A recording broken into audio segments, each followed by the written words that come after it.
ਕਾਰਯੋਗ ਸਾਧ ਸੰਗਤ ਜੀ, ਵਾਹਿਗੁਰੂ ਜੀ ਕਾ ਖਾਲਸਾ, ਵਾਹਿਗੁਰੂ ਜੀ ਕੀ ਫਤਿਹ। ਸ਼੍ਰੀ ਸੁਖਮਨੀ ਸਾਹਿਬ ਦੀ ਚੌਥੀ ਅਸ਼ਟਪਦੀ ਚੱਲ ਰਹੀ ਹੈ। ਅਸ਼ਟਪਦੀ 8 ਪਦ, 3 ਪਦਾਂ ਦੀ ਕਥਾ ਕੱਲ੍ਹ ਹੋ ਚੁੱਕੀ ਸੀ। ਅੱਜ ਚੌਥੇ ਪਦ ਦੀ ਕਥਾ ਸ਼ੁਰੂ ਹੋਣੀ ਹੈ। ਰਤਨ ਤਿਆਗ ਕੌਡੀ ਸੰਗ ਰਚੈ, ਸਾਚ ਛੋੜ ਝੂਠ ਸੰਗ ਬਚੈ। ਇਹ ਜਿਹੜਾ ਬੰਦਾ ਹੈ ਰਤਨ ਨੂੰ ਛੱਡ ਕੇ ਕੌਡੀ ਦੇ ਨਾਲ ਲੱਗਾ ਹੋਇਆ। ਰਤਨ ਤੋਂ ਇੱਥੇ ਭਾਵ ਹੈ ਪਰਮਾਤਮਾ ਦਾ ਨਾਮ, ਕੌਡੀ ਤੋਂ ਭਾਵ ਹੈ ਮਾਇਆ। ਇਹ ਪਰਮਾਤਮਾ ਦੇ ਨਾਮ ਨੂੰ ਤਾਂ ਤਿਆਗ ਦਿੰਦਾ ਹੈ ਅਤੇ ਮਾਇਆ ਜਿਹੜੀ ਹੈ ਉਹਦੇ ਨਾਲ ਇਹ ਰਚ ਮਿਚ ਗਿਆ ਹੈ। ਇਹਨੂੰ ਗਿਆਨ ਨਹੀਂ ਹੈ ਕਿ ਜੇ ਤੂੰ ਨਾਮ ਜਪੇਂਗਾ ਨਾ ਤੈਨੂੰ 2 ਚੀਜ਼ਾਂ ਮਿਲਣਗੀਆਂ। ਨਾਮ ਜਪੇਂਗਾ, ਇੱਕ ਰੱਬ ਮਿਲੇਗਾ ਅਤੇ ਮਾਇਆ ਆਪਣੇ ਆਪ ਮਿਲ ਜਾਏਗੀ। ਜੇ ਤੂੰ ਮਾਇਆ ਮਗਰ ਲੱਗਿਆ ਰਹਿ ਤਾਂ ਸਿਰਫ ਤੈਨੂੰ ਮਾਇਆ ਮਿਲੇਗੀ, ਪਰਮਾਤਮਾ ਨਹੀਂ ਮਿਲੇਗਾ। ਹੁਣ ਇਸ ਨੇ ਫੈਸਲਾ ਕਰਨਾ। ਜੇ ਨਾਮ ਜਪੇਗਾ ਤੇ ਰੱਬ ਵੀ ਮਿਲੇਗਾ ਤੇ ਮਾਇਆ ਵੀ ਮਿਲੇਗੀ। ਜੇ ਮਾਇਆ ਮਗਰ ਲੱਗੇਗਾ ਤਾਂ ਸਿਰਫ ਮਾਇਆ ਮਿਲੇਗੀ, ਰੱਬ ਨਹੀਂ ਮਿਲੇਗਾ। ਫਿਰ ਸਿਆਣਪ ਕੀ ਹੈ ਵੀ ਨਾਮ ਜਪੋ। ਪਰ ਇਹ ਕੀ ਕਰਦਾ ਹੈ? ਰਤਨ ਤਿਆਗ। ਇਹ ਨਾਮ ਰੂਪੀ ਰਤਨ, ਨਾਮ ਰੂਪੀ ਹੀਰੇ ਨੂੰ ਤਿਆਗ ਕੇ ਕੌਡੀ ਸੰਗ ਰਚੈ। ਕੌਡੀ ਦੀ ਮਾਇਆ ਦੇ ਮਗਰ ਇਹ ਲੱਗਾ ਹੋਇਆ। ਸਾਚ ਛੋੜ ਝੂਠ ਸੰਗ ਮਚੈ। ਸਾਚ ਜੋ ਸਦਾ ਰਹਿਣ ਵਾਲਾ ਹੈ, ਜੋ ਸਦਾ ਰਹਿਣ ਵਾਲਾ ਹੈ ਉਹਨੂੰ ਤੇ ਛੱਡ ਦਿੰਦਾ। ਜੋ ਝੂਠ ਹੈ, ਜਿਸ ਨੇ ਵਿਨਸ ਜਾਣਾ ਹੈ, ਸਦਾ ਨਹੀਂ ਰਹਿਣਾ, ਉਹਦੇ ਨਾਲ ਬੜਾ ਖੁਸ਼ ਹੈ, ਮਚੈ ਖੁਸ਼ ਹੈ। ਪਰਮਾਤਮਾ ਨੂੰ ਛੱਡਦਾ ਅਤੇ ਜੋ ਨਾਸ਼ਵੰਤ ਚੀਜ਼ਾਂ ਹਨ ਉਹਨਾਂ ਦੀ ਸੰਗਤ ਕਰਦਾ ਬੜਾ ਖੁਸ਼ ਹੁੰਦਾ। ਜੋ ਛੱਡਣਾ ਸੋ ਅਸਥਿਰ ਕਰ ਮਨ ਹੈ। ਅਸਥਿਰ, ਧਿਆਨ ਦੇਣਾ, ਗੁਰਬਾਣੀ ਦੇ ਵਿੱਚ ਹਿੰਦੀ ਦਾ ਸ਼ਬਦ ਹੈ ਸਥਿਰ। ਸਥਿਰ ਜਿਹੜਾ ਸ਼ਬਦ ਹੈ ਇਹ ਅੱਧੇ ਸੱਸੇ ਨਾਲ ਪੈਂਦਾ ਹਿੰਦੀ 'ਚ। ਜਿਹੜੇ ਸ਼ਬਦ ਅੱਧੇ ਸੱਸੇ ਨਾਲ ਹਿੰਦੀ ਸ਼ੁਰੂ ਹੁੰਦੇ ਨੇ, ਜਦੋਂ ਉਹਨਾਂ ਨੂੰ ਗੁਰਬਾਣੀ 'ਚ ਲਿਖਿਆ ਜਾਂਦਾ ਉਹਦੇ ਅੱਗੇ ਆੜਾ ਲਾਇਆ ਜਾਂਦਾ ਹੈ ਅਸਥਿਰ। ਮਤਲਬ ਉਹਦਾ ਸਥਿਰ ਹੀ ਹੁੰਦਾ ਹੈ, ਪਰ ਲਿਖਿਆ ਉਸ ਨੂੰ ਅਸਥਿਰ ਜਾਂਦਾ ਹੈ। ਇਹੀ ਕਾਰਨ ਜੇ ਆਪਾਂ ਪੜ੍ਹੀਏ ਅਸਥਿਰ ਤਾਂ ਫਿਰ ਹੋ ਜਾਏਗਾ ਜੋ ਸਥਿਰ ਨਹੀਂ ਹੈ। ਇਹ ਅਸਥਿਰ ਜੋ ਸਦਾ ਰਹਿਣ ਵਾਲਾ ਹੈ। ਜੋ ਛੱਡਣਾ, ਜਿਸ ਨੂੰ ਛੱਡ ਕੇ ਚਲੇ ਜਾਣੇ ਸੋ ਅਸਥਿਰ ਕਰ ਮਨ, ਉਹਨੂੰ ਸਦਾ ਰਹਿਣ ਵਾਲਾ ਸਮਝੀ ਬੈਠਾ ਹੈ। ਇਸ ਸੰਸਾਰ ਨੂੰ ਛੱਡ ਜਾਣਾ ਹੈ, ਇਹ ਸਾਰੀਆਂ ਚੀਜ਼ਾਂ ਨੂੰ ਇੱਥੇ ਛੱਡ ਕੇ ਚਲੇ ਜਾਣਾ ਹੈ, ਪਰ ਉਹਨਾਂ ਨੂੰ ਇਹ ਸਦੀਵੀ ਸਮਝੀ ਬੈਠਾ ਵੀ ਇਹ ਤਾਂ ਸਦਾ ਰਹਿਣ ਵਾਲੀ ਚੀਜ਼ਾਂ ਨੇ। ਜੋ ਹੋਵਨ ਸੋ ਦੂਰ ਪ੍ਰੰਨ। ਜੋ ਹੋਣੇ, ਹੁਣ ਹੋਣਾ ਕੀ ਹੈ? ਮੌਤ ਆਉਣੀ ਹੈ। ਉਹਨੂੰ ਦੂਰ ਸਮਝੀ ਬੈਠਾ, ਦੂਰ ਪ੍ਰੰਨ, ਉਹਨਾਂ ਨੂੰ ਦੂਰ ਸਮਝਦਾ ਹੈ ਵੀ ਮੈਂ ਕਿਹੜਾ ਜੇ ਮਰਨਾ। ਆ ਇੱਕ ਕਰੋਨਾ ਹੈ ਜਿਸ ਨੇ ਪਤਾ ਨਹੀਂ ਕਿੰਨੀ ਦੁਨੀਆ ਨੂੰ ਮੌਤ ਯਾਦ ਕਰਾਤੀ ਹੈ। ਹੁਣ ਲੋਕਾਂ ਦੇ ਸਾਹਮਣੇ ਮੌਤ ਹੀ ਮੌਤ ਦਿਸ ਰਹੀ ਹੈ। ਇਤਨਾ ਮੌਤ ਤੋਂ ਡਰ ਗਏ ਹਨ ਕਿ ਬਿਮਾਰੀਆਂ ਲੱਗਦੀਆਂ ਜਾ ਰਹੀਆਂ ਲੋਕਾਂ ਨੂੰ। ਡਿਪਰੈਸ਼ਨ ਹੋ ਰਿਹਾ ਹੈ, ਟੈਨਸ਼ਨ 'ਚ ਰਹਿ ਰਹੇ ਨੇ। ਇੱਕੋ ਗੱਲ ਹੀ ਸਾਰੀ ਦੁਨੀਆ ਕਰ ਰਹੀ ਹੈ। ਜੋ ਹੁਣੇ, ਜੋ ਮੌਤ ਆਉਣੀ ਹੀ ਆਉਣੀ ਹੈ, ਇਹਨੂੰ ਇਹ ਦੂਰ ਸਮਝੀ ਬੈਠਾ ਵੀ ਨਾ ਅਜੇ ਤਾਂ ਨਹੀਂ ਆਉਂਦੀ ਹੈ। ਪਰ ਗੁਰੂ ਮਹਾਰਾਜ ਕੇ ਹਮ ਆਦਮੀ ਹਾਂ ਇੱਕ ਦਮੀ, ਮੋਹਲਤ ਮੋਹਤ ਨ ਜਾਣਾ। ਅਸੀਂ ਤਾਂ ਇੱਕ ਸਵਾਸ ਦੇ ਬੰਦੇ ਹਾਂ, ਪਤਾ ਨਹੀਂ ਕਿੰਨਾ ਸਮਾਂ ਜਿਉਣਾ ਕਿ ਨਹੀਂ ਜਿਉਣਾ। ਇਸ ਲਈ ਜੋ ਹੋਣੇ, ਜੋ ਮੌਤ ਹੋਣੀ ਹੈ, ਉਹਨੂੰ ਹਮੇਸ਼ਾ ਯਾਦ ਰੱਖਣਾ ਚਾਹੀਦਾ, ਪਰ ਇਹ ਤਾਂ ਉਸਨੂੰ ਦੂਰ ਸਮਝੀ ਬੈਠਾ ਹੈ। ਛੋੜ ਜਾਏ ਤਿਸ ਕਾ ਸ਼ਰਮ ਕਰੇ। ਇਹਨੂੰ ਸ਼ਰਮ ਪੜ੍ਹਨਾ, ਸੱਸੇ ਦੇ ਪੈਰ 'ਚ ਬਿੰਦੀ ਲਾ ਕੇ ਅਤੇ ਸੱਸੇ ਦੇ ਉੱਤੇ ਟਿੱਪੀ ਲਾ ਕੇ। ਸ਼ਰਮ ਹਿੰਦੀ ਦਾ ਸ਼ਬਦ ਹੈ ਜਿਸ ਦਾ ਮਤਲਬ ਮਿਹਨਤ। ਛੋੜ ਜਾਏ ਤਿਸਕਾ ਸ਼ਰਮ ਕਰੇ, ਜਿਸ ਨੂੰ ਛੱਡ ਕੇ ਚਲੇ ਜਾਣਾ ਉਹਨੂੰ ਇਕੱਠਿਆਂ ਕਰਨ ਲਈ ਬੜੀ ਮਿਹਨਤ ਕਰਦਾ ਹੈ। ਜਿਸ ਨੂੰ ਇਸ ਇਨਸਾਨ ਨੇ ਛੱਡ ਕੇ ਚਲੇ ਜਾਣਾ ਉਹਦੇ ਲਈ ਮਿਹਨਤ ਕਰਦਾ ਰਹਿੰਦਾ। ਸੰਗ ਸਹਾਈ ਤਿਸ ਪਰ ਹਰੈ, ਜੋ ਸਦਾ ਹੀ ਨਾਲ ਹੈ, ਸੰਗੀ ਹੈ, ਸਹਾਈ ਹੈ, ਜੋ ਸਾਡੀ ਸਹਾਇਤਾ ਕਰਨ ਵਾਲਾ ਹੈ, ਤਿਸ ਪਰ ਹਰੈ, ਉਸ ਨੂੰ ਤਿਆਗ ਦਿੰਦਾ ਹੈ। ਹੁਣ ਪਰਮਾਤਮਾ ਨਾਲ ਹੀ ਸਾਡੇ, ਉਹ ਸਾਡਾ ਸੰਗੀ ਹੈ, ਉਹਨੇ ਸਾਡੀ ਸਹਾਇਤਾ ਕਰਨੀ ਹੈ, ਪਰ ਇਹ ਮਨੁੱਖ ਉਸ ਨੂੰ ਮਨ 'ਚੋਂ ਤਿਆਗ ਦਿੰਦਾ ਹੈ। ਹਾਲਾਂਕਿ ਗੁਰਬਾਣੀ ਕਹਿੰਦੇ ਜਿੱਥੇ ਹਰ ਅਰਾਧੀ ਹੈ ਤਿੱਥੇ ਹਰ ਮਿੱਤ ਸਹਾਈ। ਜਿੱਥੇ ਵੀ ਤੁਸੀਂ ਪਰਮਾਤਮਾ ਨੂੰ ਯਾਦ ਕਰੋਗੇ ਪਰਮਾਤਮਾ ਮਿੱਤਰ ਬਣ ਕੇ ਤੁਹਾਡੀ ਸਹਾਇਤਾ ਕਰੇਗਾ। ਅਤੇ ਜਦੋਂ ਪਰਮਾਤਮਾ ਹੀ ਸਹਾਇਤਾ 'ਤੇ ਆ ਜਾਏ ਤਾਂ ਹੋਰ ਕਿਸੇ ਦੀ ਸਹਾਇਤਾ ਦੀ ਫਿਰ ਲੋੜ ਹੀ ਨਹੀਂ ਰਹਿੰਦੀ। ਪਰ ਨਾ ਗਿਆਨ ਹੋਣ ਕਾਰਨ ਇਹ ਹੋਰਾਂ ਦੀ ਸਹਾਇਤਾ ਦੀ ਝਾਕ ਰੱਖਦਾ ਹੈ ਵੀ ਫਲਾਣਾ ਰਿਸ਼ਤੇਦਾਰ ਸਹਾਇਤਾ ਕਰੇਗਾ, ਫਲਾਣਾ ਮੇਰਾ ਦੋਸਤ ਸਹਾਇਤਾ ਕਰੇਗਾ, ਫਲਾਣਾ ਲੀਡਰ ਮੇਰੀ ਸਹਾਇਤਾ ਕਰੇਗਾ, ਫਲਾਣਾ ਅਫਸਰ ਮੇਰੀ ਸਹਾਇਤਾ ਕਰੇਗਾ। ਜਿਸ ਨੇ ਅਸਲ ਸਹਾਇਤਾ ਕਰਨੀ ਹੈ, ਜੋ ਅਸਲ 'ਚ ਸੰਗੀ ਹੈ, ਜੋ ਅਸਲ 'ਚ ਸਾਡਾ ਸਹਾਈ ਪਰਮਾਤਮਾ ਹੈ, ਤਿਸ ਪਰ ਹਰੈ, ਉਸ ਨੂੰ ਤੇ ਤਿਆਗ ਦਿੰਦਾ, ਛੱਡ ਦਿੰਦਾ। ਬੰਦੇ ਦਾ ਸੁਭਾਅ ਕਿਹੋ ਜਿਹਾ, ਚੰਦਨ ਲੇਪ ਉਤਾਰੈ ਧੋਏ, ਗਰਦਬ ਪ੍ਰੀਤ ਭਸਮ ਸੰਗ ਹੋਏ। ਗਰਦਬ ਗਧੇ ਨੂੰ ਕਹਿੰਦੇ, ਖੋਤਾ ਗਧਾ। ਗਧੇ ਦੇ ਉੱਤੇ ਤੁਸੀਂ ਚੰਦਨ ਦਾ ਲੇਪ ਕਰ ਦਿਓ, ਉਹਨੂੰ ਗਿਆਨ ਹੀ ਨਹੀਂ ਵੀ ਇਹ ਚੰਦਨ ਹੈ, ਵੀ ਇਹ ਤਾਂ ਬੜੀ ਕੀਮਤੀ ਹੈ। ਉਹ ਉਹਨੂੰ ਧੋ ਕੇ ਲਾਹੁੰਦਾ ਹੈ, ਪਾਣੀ 'ਚ ਵੜ ਜਾਂਦਾ, ਉਹ ਚੰਦਨ ਦੇ ਲੇਪ ਨੂੰ ਲਾਹੁੰਦਾ ਹੈ। ਜਾਂ ਉਹਦੀ ਪ੍ਰੀਤ ਚੰਦਨ ਨਾਲ ਨਹੀਂ ਹੈ, ਗਰਦਬ ਪ੍ਰੀਤ ਭਸਮ ਸੰਗ ਹੋਏ। ਭਸਮ ਸੁਆਹ ਮਿੱਟੀ ਨੂੰ ਕਹਿੰਦੇ ਨੇ। ਗਧੇ ਦੀ ਪ੍ਰੀਤ ਤੇ ਸੁਆਹ ਨਾਲ ਹੈ, ਮਿੱਟੀ ਨਾਲ ਹੈ। ਗਧੇ ਨੂੰ ਤੁਸੀਂ ਛੱਡ ਦਿਓ, ਉਹ ਜਿਹੜਾ ਮਿੱਟੀ 'ਤੇ ਜਾ ਕੇ ਲੇਟੇਗਾ, ਉਹ ਲੇਟੇਗਾ, ਕਿਉਂਕਿ ਉਹਦੀ ਸੰਗਤ ਤਾਂ ਮਿੱਟੀ ਹੈ। ਉਹ ਤਾਂ ਉਹਨੂੰ ਤਾਂ ਚੰਦਨ ਚੰਗਾ ਹੀ ਨਹੀਂ ਲੱਗਦਾ, ਇਸ ਲਈ ਚੰਦਨ ਨੂੰ ਤਾਂ ਲਾਹ ਦਿੰਦਾ ਹੈ। ਇਹੀ ਹਾਲ ਸਾਡਾ ਹੈ। ਸਾਡੀ ਵੀ ਪ੍ਰੀਤ ਜਿਹੜੀ ਹੈ ਇਹ ਸੰਸਾਰਿਕ ਚੀਜ਼ਾਂ ਨਾਲ ਹੈ। ਜੋ ਚੰਦਨ ਹੈ, ਜੋ ਪਰਮਾਤਮਾ ਦਾ ਨਾਮ ਹੈ, ਉਹਨੂੰ ਤਾਂ ਅਸੀਂ ਜਿਹੜਾ ਲੇਪ ਕਰਦੇ ਹੀ ਨਹੀਂ ਪਹਿਲਾਂ ਤਾਂ, ਅਤੇ ਜੇ ਕਰਦੇ ਹਾਂ ਤਾਂ ਉਹਨੂੰ ਲਾਹ ਲੂ ਦਿੰਦੇ ਹਾਂ, ਸਾਨੂੰ ਚੰਗਾ ਹੀ ਨਹੀਂ ਲੱਗਦਾ ਹੈਗਾ। ਅੰਧ ਕੂਪ ਮੈਂ ਪਤਿਤ ਵਿਕਰਾਲ। ਵਿਕਰਾਲ ਹੁੰਦਾ ਬੜਾ ਡਰਾਉਣਾ। ਅੰਧ ਹਨੇਰਾ, ਕੂਪ ਹਿੰਦੀ ਦਾ ਸ਼ਬਦ ਹੈ ਖੂਹ। ਖੂਹ ਨੂੰ ਕਹਿੰਦੇ ਨੇ ਕੂਪ। ਆਹ ਜਿਹੜਾ ਟਿਊਬ ਵੈੱਲ ਹੈ ਨਾ, ਇਹਨੂੰ ਹਿੰਦੀ ਕਹਿੰਦੇ ਨਲ ਕੂਪ। ਟਿਊਬ ਵੈੱਲ, ਵੈੱਲ ਤਾਂ ਖੂਹ ਹੋ ਗਿਆ, ਟਿਊਬ ਪਾਈਪ ਨੂੰ ਕਹਿੰਦੇ ਨੇ। ਨਲ ਕੂਪ ਇਸ ਲਈ ਪਾਈਪ ਵਾਲਾ ਖੂਹ। ਜਿਸ ਖੂਹ ਦੇ ਵਿੱਚ ਜਿਹੜਾ ਪਾਈਪ ਉਤਰੇ ਕਹਿੰਦੇ ਉਹਨੂੰ ਨਲ ਕੂਪ ਕਹਿੰਦੇ ਨੇ। ਕੂਪ ਮੈਨੇ ਖੂਹ। ਅੰਧ ਕੂਪ ਮੈਂ ਪਤਿਤ ਵਿਕਰਾਲ। ਪਤਿਤ ਹੁੰਦਾ ਡਿੱਗ ਪੈਣਾ, ਵਿਕਰਾਲ ਮੈਨੇ ਡਰਾਉਣੇ। ਇਹ ਇਨਸਾਨ ਡਰਾਉਣੇ ਹਨੇਰੇ ਖੂਹ ਵਿੱਚ ਡਿੱਗਿਆ ਹੋਇਆ ਹੈ। ਅਤੇ ਉਹ ਖੂਹ ਕਾਹਦਾ ਹੈ? ਉਹ ਹੈਗਾ ਅਗਿਆਨਤਾ ਦਾ। ਅਗਿਆਨਤਾ ਰੂਪੀ ਹਨੇਰੇ ਖੂਹ ਦੇ ਵਿੱਚ ਜਿਹੜਾ ਕਿ ਬੜਾ ਡਰਾਉਣਾ ਹੈ, ਉਹਦੇ ਵਿੱਚ ਇਹ ਡਿੱਗਿਆ ਹੋਇਆ ਹੈ। ਨਾਨਕ ਕਾਢ ਲਿਓ ਪ੍ਰਭ ਦਿਆਲ। ਹੇ ਦਿਆਲੂ ਪ੍ਰਭੂ, ਮੇਰੀ ਬੇਨਤੀ ਹੈ ਕਿ ਤੁਸੀਂ ਇਸ ਇਨਸਾਨ ਨੂੰ ਇਸ ਹਨੇਰੇ ਭਿਆਨਕ ਖੂਹ ਦੇ ਵਿੱਚੋਂ ਬਾਹਰ ਕੱਢ ਲਵੋ। ਪਰਮਾਤਮਾ ਹੀ ਕਿਰਪਾ ਕਰੇਗਾ। ਇਸ ਮਨੁੱਖ ਨੂੰ ਕੋਈ ਗਿੱਦੜ ਸੀ, ਉਹ ਟੋਏ ਡਿੱਗ ਪਿਆ, ਕੋਲੋਂ ਇੱਕ ਹੋਰ ਗਿੱਦੜ ਲੰਘਿਆ, ਕਹਿੰਦਾ ਵੀ ਤੂੰ ਟੋਏ 'ਚ ਡਿੱਗਿਆ ਹੋਇਆ। ਕਹਿੰਦਾ ਇਹ ਤਾਂ ਯਾਰਾਂ ਦਾ ਘਰ ਹੈ, ਅਸੀਂ ਟੋਏ ਨੂੰ ਹੀ ਆਪਣਾ ਘਰ ਸਮਝੀ ਬੈਠੇ। ਹੁਣ ਸਾਨੂੰ ਕੋਈ ਦੱਸੇ ਹੋਏ ਨੇ ਘਰ ਨਹੀਂ ਹੈਗਾ, ਇਹ ਤੇ ਤੂੰ ਇਹਦੇ ਟੋਏ 'ਚ ਤੂੰ ਡਿੱਗਿਆ ਹੋਇਆ ਹੈ।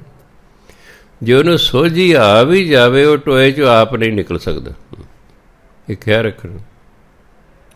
ਕਿਸੇ ਬੁਰਾਈ ਰੂਪੀ ਟੋਏ 'ਚ ਤੁਸੀਂ ਡਿੱਗ ਪਓ ਨਾ, ਤੁਸੀਂ ਉਸ ਬੁਰਾਈ 'ਚੋਂ ਆਪ ਨਹੀਂ ਨਿਕਲ ਸਕਦੇ।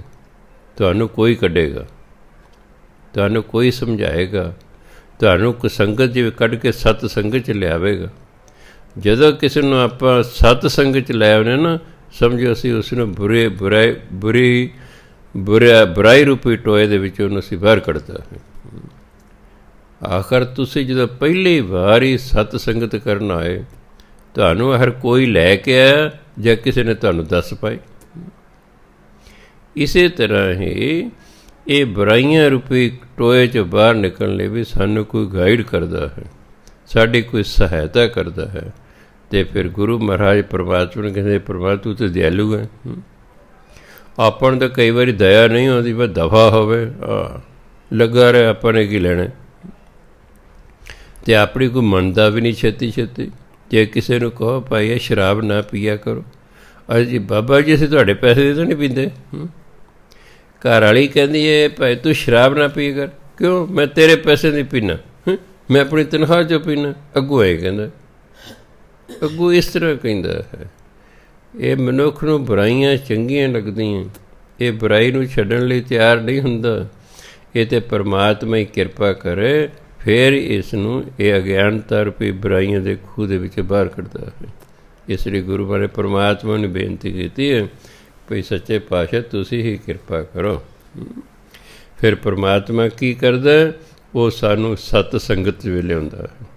ਸਤ ਸੰਗਤ 'ਚ ਆ ਕੇ ਫਿਰ ਅਸੀਂ ਸ਼ੁਭ ਕਰਮ ਕਰਨੇ ਸ਼ੁਰੂ ਕਰ ਦਿੰਦੇ ਹਾਂ, ਨਾਮ ਜਪਣਾ ਸ਼ੁਰੂ ਕਰ ਦਿੰਦੇ ਹਾਂ। ਜਿਹੜਾ ਬੰਦਾ ਲਗਾਤਾਰ ਸ਼ੁਭ ਕਰਮ ਕਰਦਾ ਰਹਿੰਦਾ ਅਤੇ ਨਾਮ ਜਪਦਾ ਰਹਿੰਦਾ, ਉਹ ਅਖੀਰ ਨੂੰ ਪਰਮਾਤਮਾ ਨੂੰ ਪ੍ਰਾਪਤ ਕਰ ਲੈਂਦਾ ਹੈ। ਕਿਉਂਕਿ ਪਰਮਾਤਮਾ ਨੂੰ ਪ੍ਰਾਪਤ ਕਰਨ ਦੇ ਦੋ ਹੀ ਢੰਗ ਨੇ, ਔਰ ਦੋਨੋਂ ਇਕੱਠੇ ਕਰਨੇ ਪੈਂਦੇ ਨੇ। ਪਹਿਲਾਂ ਸ਼ੁਭ ਕਰਮ ਕਰਨੇ ਪੈਂਦੇ ਨੇ, ਫਿਰ ਨਾਮ ਜਪਣਾ ਪੈਂਦਾ ਹੈ। ਗੁਰੂ ਨਾਨਕ ਦੀ ਜਾਂ ਬਾਕੀ ਜਿਹੜੇ ਗੁਰੂ ਸਨ, ਜਿਹੜਾ ਵਿਅਕਤੀ ਵੀ ਉਹਨਾਂ ਕੋਲ ਆਇਆ ਜਾਂ ਉਹ ਕਿਸੇ ਕੋਲ ਗਏ, ਉਹ ਤਾਂ ਅੰਤਰਜਾਮੀ ਸਨ। ਉਹਨਾਂ ਨੂੰ ਪਤਾ ਸੀ ਇਸ ਦੇ ਵਿੱਚ ਆਹ ਨੁਕਸ ਹੈ। ਪਹਿਲਾਂ ਉਹਦਾ ਉਹ ਨੁਕਸ ਕੱਢਦੇ ਸਨ, ਉਹਨੂੰ ਬੁਰਾਈ ਤੋਂ ਹਟਾਉਂਦੇ ਸਨ। ਜਦੋਂ ਸਮਝਦੇ ਹਾਂ ਇਹ ਬੁਰਾਈ ਤੋਂ ਹਟ ਗਿਆ ਹੈ, ਫਿਰ ਉਹਨੂੰ ਨਾਮ ਦੀ ਦਾਤ ਦਿੰਦੇ ਸੀ ਵੀ ਲੈ ਭਾਈ ਹੁਣ ਤੂੰ ਨਾਮ ਜਪ। ਗੁਰੂ ਨਾਨਕ ਦੇ ਸੱਜਣ ਠੱਗ ਕੋਲ ਗਏ। ਮੈਂ ਕਹਿੰਦਾ ਸੱਜਣ ਠੱਗ ਨੇ ਪਤਾ ਨਹੀਂ ਪਿਛਲੇ ਜਨਮਾਂ 'ਚ ਕਿਹੜਾ ਸ਼ੁਭ ਕਰਮ ਕੀਤਾ ਹੋਣੇ ਕਿ ਗੁਰੂ ਨਾਨਕ ਦੇਵ ਜੀ ਨੂੰ ਮਿਲਣ ਗਏ। ਨਹੀਂ ਤਾਂ ਲੋਕ ਆਮ ਤੌਰ 'ਤੇ ਗੁਰੂ ਨੂੰ ਮਿਲਣ ਜਾਂਦੇ ਨੇ, ਇੱਥੇ ਗੁਰੂ ਮਹਾਰਾਜ ਉਸ ਨੂੰ ਮਿਲਣ ਗਏ। ਇਹਦਾ ਮਤਲਬ ਕੋਈ ਛੋਟੀ ਮੋਟੀ ਹਸਤੀ ਨਹੀਂ ਸੀ ਉਹ। ਪਤਾ ਨਹੀਂ ਮਗਰਲੀ ਕਿੰਨੀ ਕੁ ਕਮਾਈ ਹੋਣੀ ਹੈ, ਪਰ ਕਿਸੇ ਕਾਰਨ ਉਹ ਠੱਗੀਆਂ ਕਰਨ ਲੱਗ ਪਿਆ। ਗੁਰੂ ਮਹਾਰਾਜ ਨੇ ਪਹਿਲਾਂ ਉਹਦੀ ਠੱਗੀ ਛਡਾਈ ਵੀ ਤੂੰ ਤੇਰਾ ਭਾਈ ਨਾਮ ਤਾਂ ਸੱਜਣ ਨੇ ਅਤੇ ਕੰਮ ਤੂੰ ਕਿਹੜੇ ਕਰਦਾ ਹੈ। ਉਹਨੂੰ ਸਮਝਾਇਆ ਹੈ, ਉਹਨੇ ਤੋਬਾ ਕੀਤੀ ਹੈ, ਗਲਤੀ ਮੰਨੀ ਹੈ, ਅੱਗੇ ਤੋਂ ਤੋਬਾ ਕੀਤੀ। ਜਿਵੇਂ ਆਪਾਂ ਕੰਨ ਫੜ ਲਿਆ ਹੱਥਾਂ ਨਾਲ ਵੀ ਅੱਗੇ ਤੋਂ ਨਹੀਂ ਕਰਦਾ ਜੀ, ਉਹਨੇ ਤੋਬਾ ਕੀਤੀ ਹੈ ਮੈਂ ਅੱਗੇ ਤੋਂ ਠੱਗੀ ਨਹੀਂ ਕਰਦਾ। ਆਪਾਂ ਨੂੰ ਤਾਂ ਪਤਾ ਨਹੀਂ ਵੀ ਜਿਹੜਾ ਬੰਦਾ ਇਹ ਕਹਿ ਰਿਹਾ ਮੈਂ ਤੋਬਾ ਕਰੇ, ਝੂਠਾ ਹੈ ਕਿ ਸੱਚਾ। ਇਹ ਦਿਲੋਂ ਕਹਿ ਰਿਹਾ ਕਿ ਉਤੋਂ ਕਹਿ ਰਿਹਾ।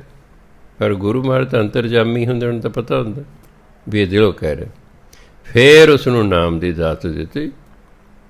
ਜੇ ਕੌਡੇ ਰਾਖਸ਼ ਕੋਲੇ ਵੀ ਗਏ ਤਾਂ ਪਹਿਲਾਂ ਉਹਨੂੰ ਬੰਦੇ ਮਾਰ ਮਾਰ ਕੇ ਖਾਣ ਤੋਂ ਹਟਾਇਆ, ਫਿਰ ਉਸਨੂੰ ਨਾਮ ਦੀ ਦਾਤ ਦਿੱਤੀ। ਸੋ ਇਸ ਲਈ ਪਹਿਲਾਂ ਸ਼ੁਭ ਕਰਮ, ਦੂਜੇ ਨੰਬਰ 'ਤੇ ਨਾਮ ਜਪਣਾ। ਸ਼ੁਭ ਕਰਮ ਕਰਨੇ ਨੇ ਅਤੇ ਨਾਮ ਜਪਣਾ ਬਸ। ਜੇ ਕੋਈ ਤੁਹਾਨੂੰ ਪੁੱਛੇ ਵੀ ਸਾਰੇ ਗੁਰੂ ਗ੍ਰੰਥ ਸਾਹਿਬ ਦਾ ਤੱਤ ਸਾਰ ਇੱਕੋ ਲਾਈਨ 'ਚ ਦੱਸੋ, ਤਾਂ ਤੁਸੀਂ ਉਸ ਨੂੰ ਕਹਿਣਾ ਸ਼ੁਭ ਕਰਮ ਕਰੋ, ਨਾਮ ਜਪੋ। ਸੋ ਕੋਈ ਫਿਰ ਅੱਗੋਂ ਤੁਹਾਡੇ ਤੋਂ ਪੁੱਛੇ ਸ਼ੁਭ ਕਰਮ ਕਿਹਨੂੰ ਕਹਿੰਦੇ ਨੇ? ਉਹ ਕਰਮ ਜਿਸ ਨਾਲ ਦੂਜੇ ਦਾ ਨੁਕਸਾਨ ਨਾ ਹੋਵੇ, ਉਹਨੂੰ ਸ਼ੁਭ ਕਰਮ ਕਹਿੰਦੇ। ਮੈਂ ਮੰਨ ਲਓ ਕੋਈ ਕਰਮ ਕਰਦਾ, ਉਹਦਾ ਦੂਸਰੇ ਨੂੰ ਕੋਈ ਨੁਕਸਾਨ ਨਹੀਂ, ਮੈਂ ਆਪਣੇ ਫਾਇਦੇ ਲਈ ਕਰ ਰਿਹਾ, ਪਰ ਦੂਜੇ ਦਾ ਨੁਕਸਾਨ ਨਹੀਂ ਹੋ ਰਿਹਾ, ਉਹ ਸ਼ੁਭ ਕਰਮ ਹੈ। ਜੇ ਮੈਂ ਆਪਣੇ ਫਾਇਦੇ ਲਈ ਕਰਮ ਕਰ ਰਿਹਾ ਅਤੇ ਦੂਸਰੇ ਦਾ ਨੁਕਸਾਨ ਹੋ ਰਿਹਾ ਨਾਲ, ਤਾਂ ਸ਼ੁਭ ਕਰਮ ਨਹੀਂ ਹੈ। ਸ਼ੁਭ ਕਰਮ ਹੁੰਦੇ ਹੀ ਉਹ ਹੈ, ਉਹ ਕਰਮ ਜਿਸ ਦੇ ਕਰਨਾ ਦੂਸਰੇ ਦਾ ਨੁਕਸਾਨ ਨਾ ਹੋਵੇ, ਨਾ ਮਨ ਕਰਕੇ, ਨਾ ਤਨ ਕਰਕੇ, ਨਾ ਧਨ ਕਰਕੇ। ਕਿਉਂਕਿ ਅਸੀਂ ਜਦੋਂ ਕਿਸੇ ਦਾ ਨੁਕਸਾਨ ਕਰਦੇ ਹਾਂ 3 ਤਰੀਕੇ ਨਾਲ ਕਰਦੇ ਹਾਂ। ਆਪਾਂ ਕੌੜੇ ਬਚਨ ਬੋਲ ਦਿੰਦੇ ਹਾਂ, ਅਬਾ ਤਬਾ ਬੋਲ ਦਿੰਦੇ ਹਾਂ, ਉਹਦਾ ਮਨ ਦੁੱਖ ਜਾਂਦਾ ਹੈ। ਇਸ ਲਈ ਕੌੜੇ ਬਚਨ ਨਹੀਂ ਬੋਲੀ ਦਿੰਦੇ, ਯਾਦ ਰੱਖਣਾ। ਕਿਉਂਕਿ ਜਿਹੜਾ ਕੌੜੇ ਬਚਨ ਬੋਲਦਾ ਪਰਮਾਤਮਾ ਨੂੰ ਪਸੰਦ ਨਹੀਂ ਕਰਦਾ, ਕਿਉਂਕਿ ਪਰਮਾਤਮਾ ਦੇ ਕੌੜਾ ਬੋਲਣ ਹੀ ਨਹੀਂ ਜਾਣਦਾ।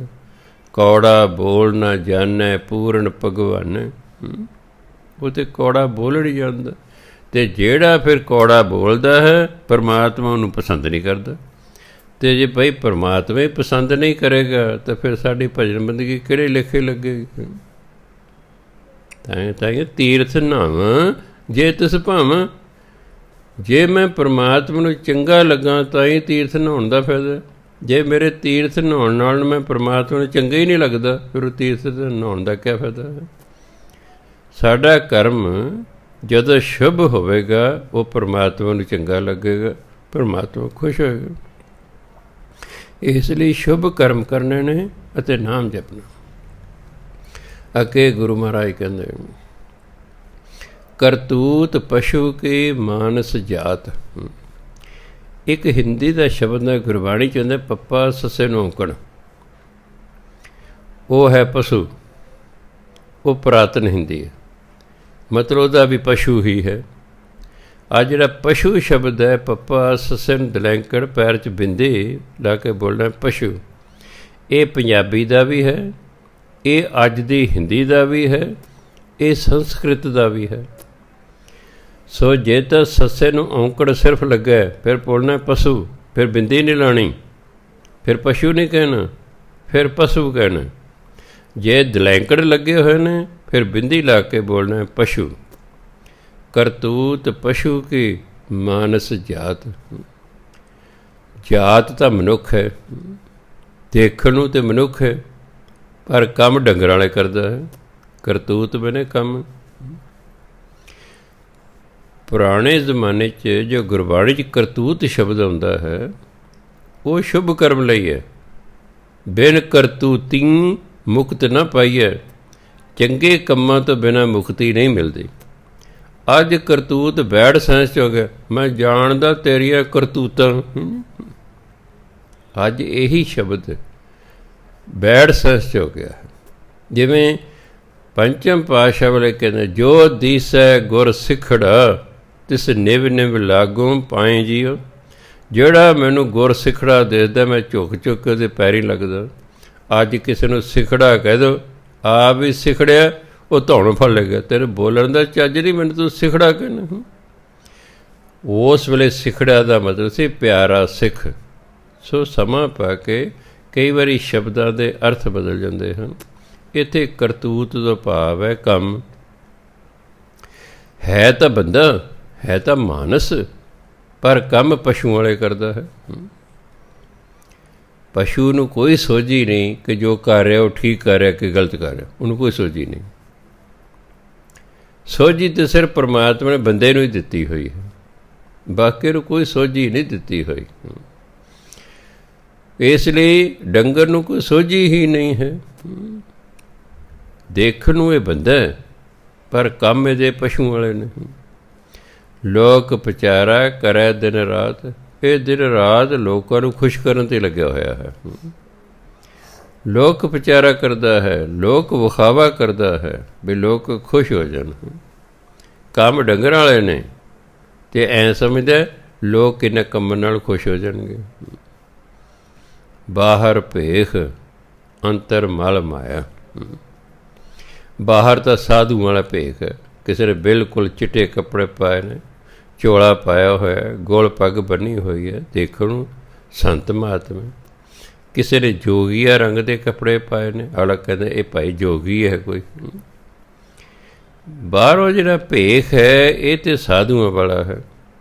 ਅੰਤਰ ਮਲ ਮਾਇਆ, ਅੰਦਰ ਮਾਇਆ ਦੀ ਮੈਲ ਹੈ। ਬਾਹਰੋਂ ਤਾਂ ਠੀਕ ਹੈ, ਸਾਧੂਆਂ ਵਾਲੇ ਕੱਪੜੇ ਪਾ ਲਏ, ਅੰਦਰ ਮਾਇਆ ਦੀ ਮੈਲ ਹੈ। ਅੰਦਰ ਚਾਹੁੰਦਾ ਮਾਇਆ ਹੋਰ ਮਿਲੇ, ਹੋਰ ਮਿਲੇ। ਕਈ ਵਾਰੀ ਕੀ ਹੁੰਦਾ, ਸੱਪ ਕਿਸੇ ਖੁੱਡ 'ਚ ਵੜ ਜਾਂਦਾ, ਆਪਾਂ ਉੱਤੋਂ ਖੁੱਡ ਬੰਦ ਕਰ ਦਿੰਦੇ, ਆਪਾਂ ਸੋਚਦੇ ਪਤਾ ਨਹੀਂ ਸੱਪ ਹੁਣ ਮਰ ਗਿਆ ਹੈ, ਨਹੀਂ। ਖੁੱਡ ਨੂੰ ਨਾ ਗੁਰਬਾਣੀ ਲਿਖਿਆ ਵਰਮੀ, ਹਿੰਦੀ ਵਰਮੀ ਕਹਿੰਦੇ, ਵਰਮੀ ਮਾਰੀ ਸਾਂਪ ਨਾ ਮਰੇ। ਖੁੱਡ ਨੂੰ ਕੁੱਟਣ ਨਾਲ ਸੱਪ ਨਹੀਂ ਮਰਦਾ। ਬਾਹਰੋਂ ਖੁੱਡ ਬੰਦ ਕਰਤੇ, ਅੰਦਰ ਦੇ ਮਾਇਆ ਦੀ ਮੈਲ ਹੈ, ਬਾਹਰੋਂ ਸਾਧੂਆਂ ਵਾਲੇ ਕੱਪੜੇ ਪਾ ਕੇ ਸੋਚਦਾ ਵੀ ਆ ਮੈਂ ਬੜਾ ਵਧੀਆ ਹਾਂ। ਕਿਉਂਕਿ ਸਾਧੂਆਂ ਵਾਲੇ ਕੱਪੜੇ ਪਾ ਕੇ ਸੰਸਾਰ ਨੂੰ ਧੋਖਾ ਦੇਣਾ ਆਸਾਨ ਹੈ। ਵਿਚਾਰੇ ਉਹ ਤਾਂ ਪਹਿਰਾਵੇ ਦਾ ਸਤਿਕਾਰ ਕਰਦੇ ਨੇ। ਸਾਨੂੰ ਵੈਸੇ ਹੁਕਮ ਹੈ ਦਸਮ ਪਾਤਸ਼ਾਹ ਦਾ ਕਿ ਜਿਹੜਾ ਅੰਮ੍ਰਿਤਧਾਰੀ ਸਿੰਘ ਹੋਵੇ ਤੁਸੀਂ ਉਸ ਨੂੰ ਫਤਿਹ ਬੁਲਾਉਣੀ ਹੈ, ਭਾਵੇਂ ਤੁਸੀਂ ਜਾਣਦੇ ਹੋ ਉਸ ਨੂੰ ਚਾਹੇ ਨਹੀਂ ਜਾਣਦੇ। ਜਦੋਂ ਇੱਕ ਅੰਮ੍ਰਿਤਧਾਰੀ ਦੂਸਰੇ ਅੰਮ੍ਰਿਤਧਾਰੀ ਨੂੰ ਮਿਲਦਾ ਹੈ, ਚਾਹੇ ਆਪ ਜਾਣਦੇ ਹੋ ਚਾਹੇ ਨਹੀਂ ਜਾਣਦੇ, ਉਹਨੂੰ ਕਹੋ ਵਾਹਿਗੁਰੂ ਜੀ ਕਾ ਖਾਲਸਾ ਵਾਹਿਗੁਰੂ ਜੀ ਕੀ ਫਤਿਹ।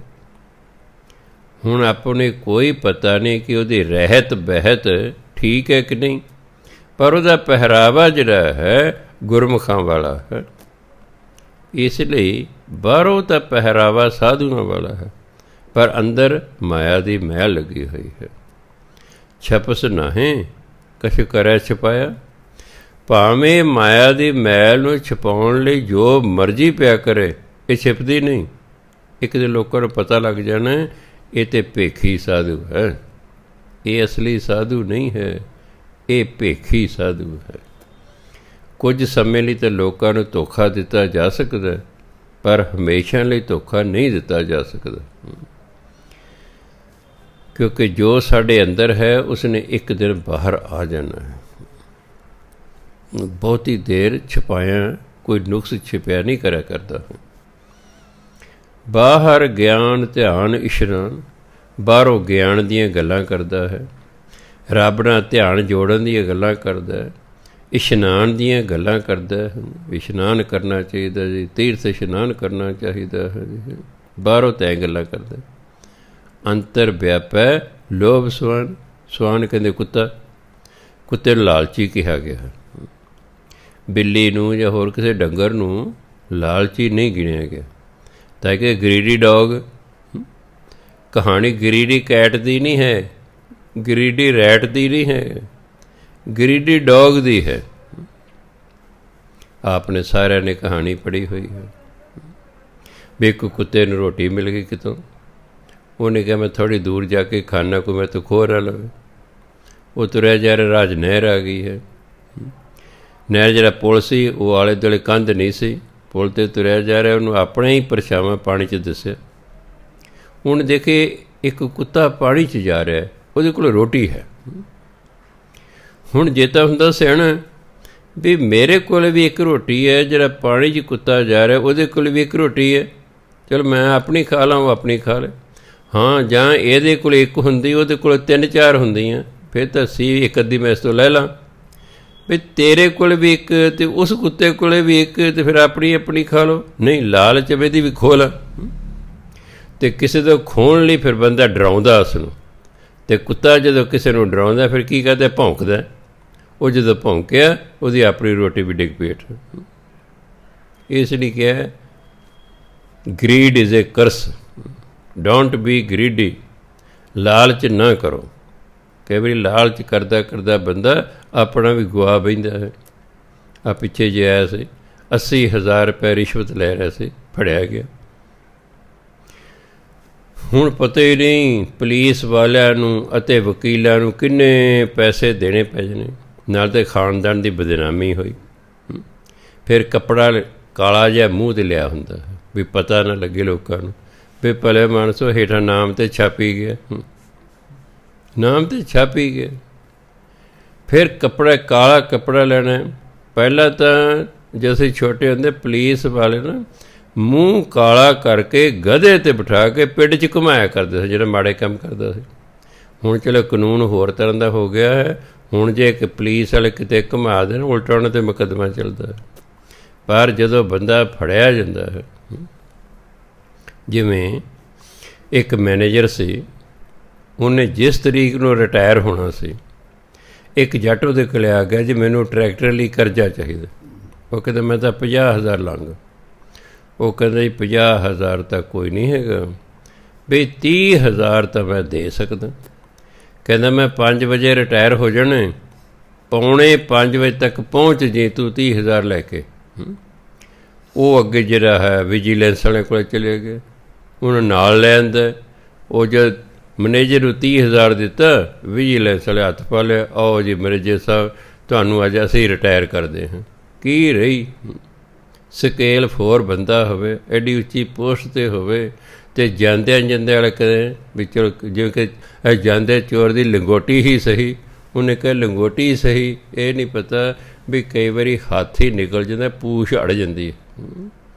ਇਸ ਲਈ ਗੁਰਬਾਣੀ ਵਾਰੀ ਵਾਰੀ ਕਹਿੰਦੇ ਕਿ ਭਾਈ ਇਹ ਲੋਭ ਲਾਲਚ ਨਹੀਂ ਪੈਣਾ। ਅੰਤਰ ਵਿਆਪੈ ਲੋਭ ਸੁਆਨ, ਅੰਦਰ ਤਾਂ ਲੋਭੀ ਕੁੱਤਾ ਹੈ, ਅੰਦਰ ਤਾਂ ਇੰਨਾ ਲੋਭ ਹੈ। ਅੰਤਰ ਅਗਨ ਬਾਹਰ ਤਨ ਸਵਾ, ਅੰਦਰ ਤਾਂ ਤ੍ਰਿਸ਼ਨਾਵਾਂ ਦੀ ਅੱਗ ਹੈ, ਅੰਦਰ ਤ੍ਰਿਸ਼ਨਾਵਾਂ ਦੀ ਅੱਗ ਹੈ, ਬਾਹਰ ਸਰੀਰ 'ਤੇ ਸਵਾਹ ਮਿਲੀ ਹੋਈ ਹੈ ਵੀ ਮੈਂ ਤਾਂ ਜੀ ਬੈਰਾਗੀ ਹਾਂ ਜੀ, ਮੈਨੂੰ ਤਾਂ ਜੀ ਕਿਸੇ ਦਾ ਹੁਣ ਮੋਹ ਹੀ ਨਹੀਂ ਰਿਹਾ ਹੈ। ਸਰੀਰ 'ਤੇ ਸਵਾਹ ਮਿਲਣ ਦਾ ਮਤਲਬ ਹੈ ਵੀ ਮੇਰਾ ਸੰਸਾਰ ਨਾਲ ਮੋਹ ਟੁੱਟ ਗਿਆ ਹੈ, ਵੀ ਮੈਂ ਤਾਂ ਮੌਤ ਲਈ ਵੀ ਤਿਆਰ ਹਾਂ, ਵੀ ਸਰੀਰ ਨੇ ਇੱਕ ਦਿਨ ਸਵਾਹ ਹੋ ਜਾਣਾ ਹੈ, ਇਸ ਲਈ ਪਹਿਲੇ ਹੀ ਸਵਾਹ ਮਿਲ ਲਈ। ਪਰ ਗੁਰਬਾਣੀ ਕਹਿੰਦੀ ਹੈ ਅੰਤਰ ਅਗਨ, ਅੰਦਰ ਤ੍ਰਿਸ਼ਨਾਵਾਂ ਦੀ ਅੱਗ ਹੈ, ਬਾਹਰ ਤਨ ਸਵਾਹ, ਬਾਹਰ ਸਰੀਰ 'ਤੇ ਸਵਾਹ ਮਿਲੀ ਹੋਈ ਹੈ। ਦੱਸਿਆ ਵੀ ਇਹ ਮਨੁੱਖ ਬਾਹਰੋਂ ਕੁਛ ਹੋਰ ਹੈ, ਅੰਦਰੋਂ ਕੁਛ ਹੋਰ ਹੈ। ਗਲ ਪਾਥਰ ਕੈਸੇ ਤਰੈ ਅਥਾ, ਇਹ ਤਾਂ ਉਹ ਗੱਲ ਹੈ ਵੀ ਗਲ 'ਚ ਬੰਨਿਆ ਪੱਥਰ ਅਤੇ ਅਥਾਹ ਹੁੰਦਾ ਸਮੁੰਦਰ। ਗਲ 'ਚ ਪੱਥਰ ਬੰਨ੍ਹ ਕੇ ਇਹ ਸਮੁੰਦਰ ਨੂੰ ਕਿਵੇਂ ਤਰ ਸਕਦਾ ਹੈ? ਗਲ 'ਚ ਤਾਂ ਪਾਪਾਂ ਦੇ ਪੱਥਰ ਬੰਨੇ ਹੋਏ ਨੇ ਅਤੇ ਇਹ ਭਾਵ ਸਾਗਰ ਨੂੰ ਤਰਨਾ ਚਾਹੁੰਦਾ, ਇਸ ਤਰ੍ਹਾਂ ਨਹੀਂ ਹੋ ਸਕਦਾ। ਭਾਵ ਸਾਗਰ ਤੋਂ ਤਰਨ ਲਈ ਸ਼ੁਭ ਕਰਮ ਕੋ ਹੋਣੇ ਚਾਹੀਦੇ ਨੇ, ਪਰ ਇਹ ਤਾਂ ਗਲ 'ਚ ਪਾਪਾਂ ਦੇ ਪੱਥਰ ਬੰਨੀ ਫਿਰਦਾ ਹੈ। ਜਾ ਕੇ ਅੰਤਰ ਬਸੈ ਪ੍ਰਭ ਆਪ, ਜਿਸ ਦੇ ਅੰਦਰ ਪਰਮਾਤਮਾ ਆਪ ਵਸ ਜਾਂਦਾ ਨਾ, ਨਾਨਕ ਤੇ ਜਨ ਸਹਿਜ ਸਮਾਤ।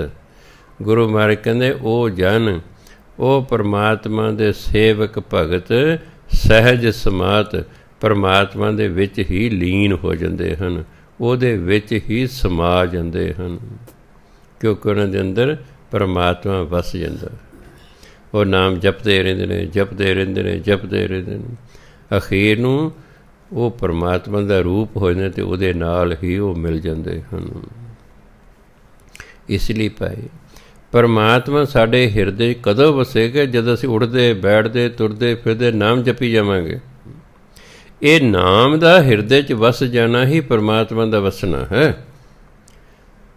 ਜਦੋਂ ਨਾਮ ਹਿਰਦੇ 'ਚ ਵਸਦਾ ਹੈ, ਸਮਝੋ ਹੁਣ ਪਰਮਾਤਮਾ ਹਿਰਦੇ 'ਚ ਵਸ ਗਿਆ। ਅਤੇ ਨਾਮ ਹਿਰਦੇ 'ਚ ਕਦੋਂ ਵਸਦਾ?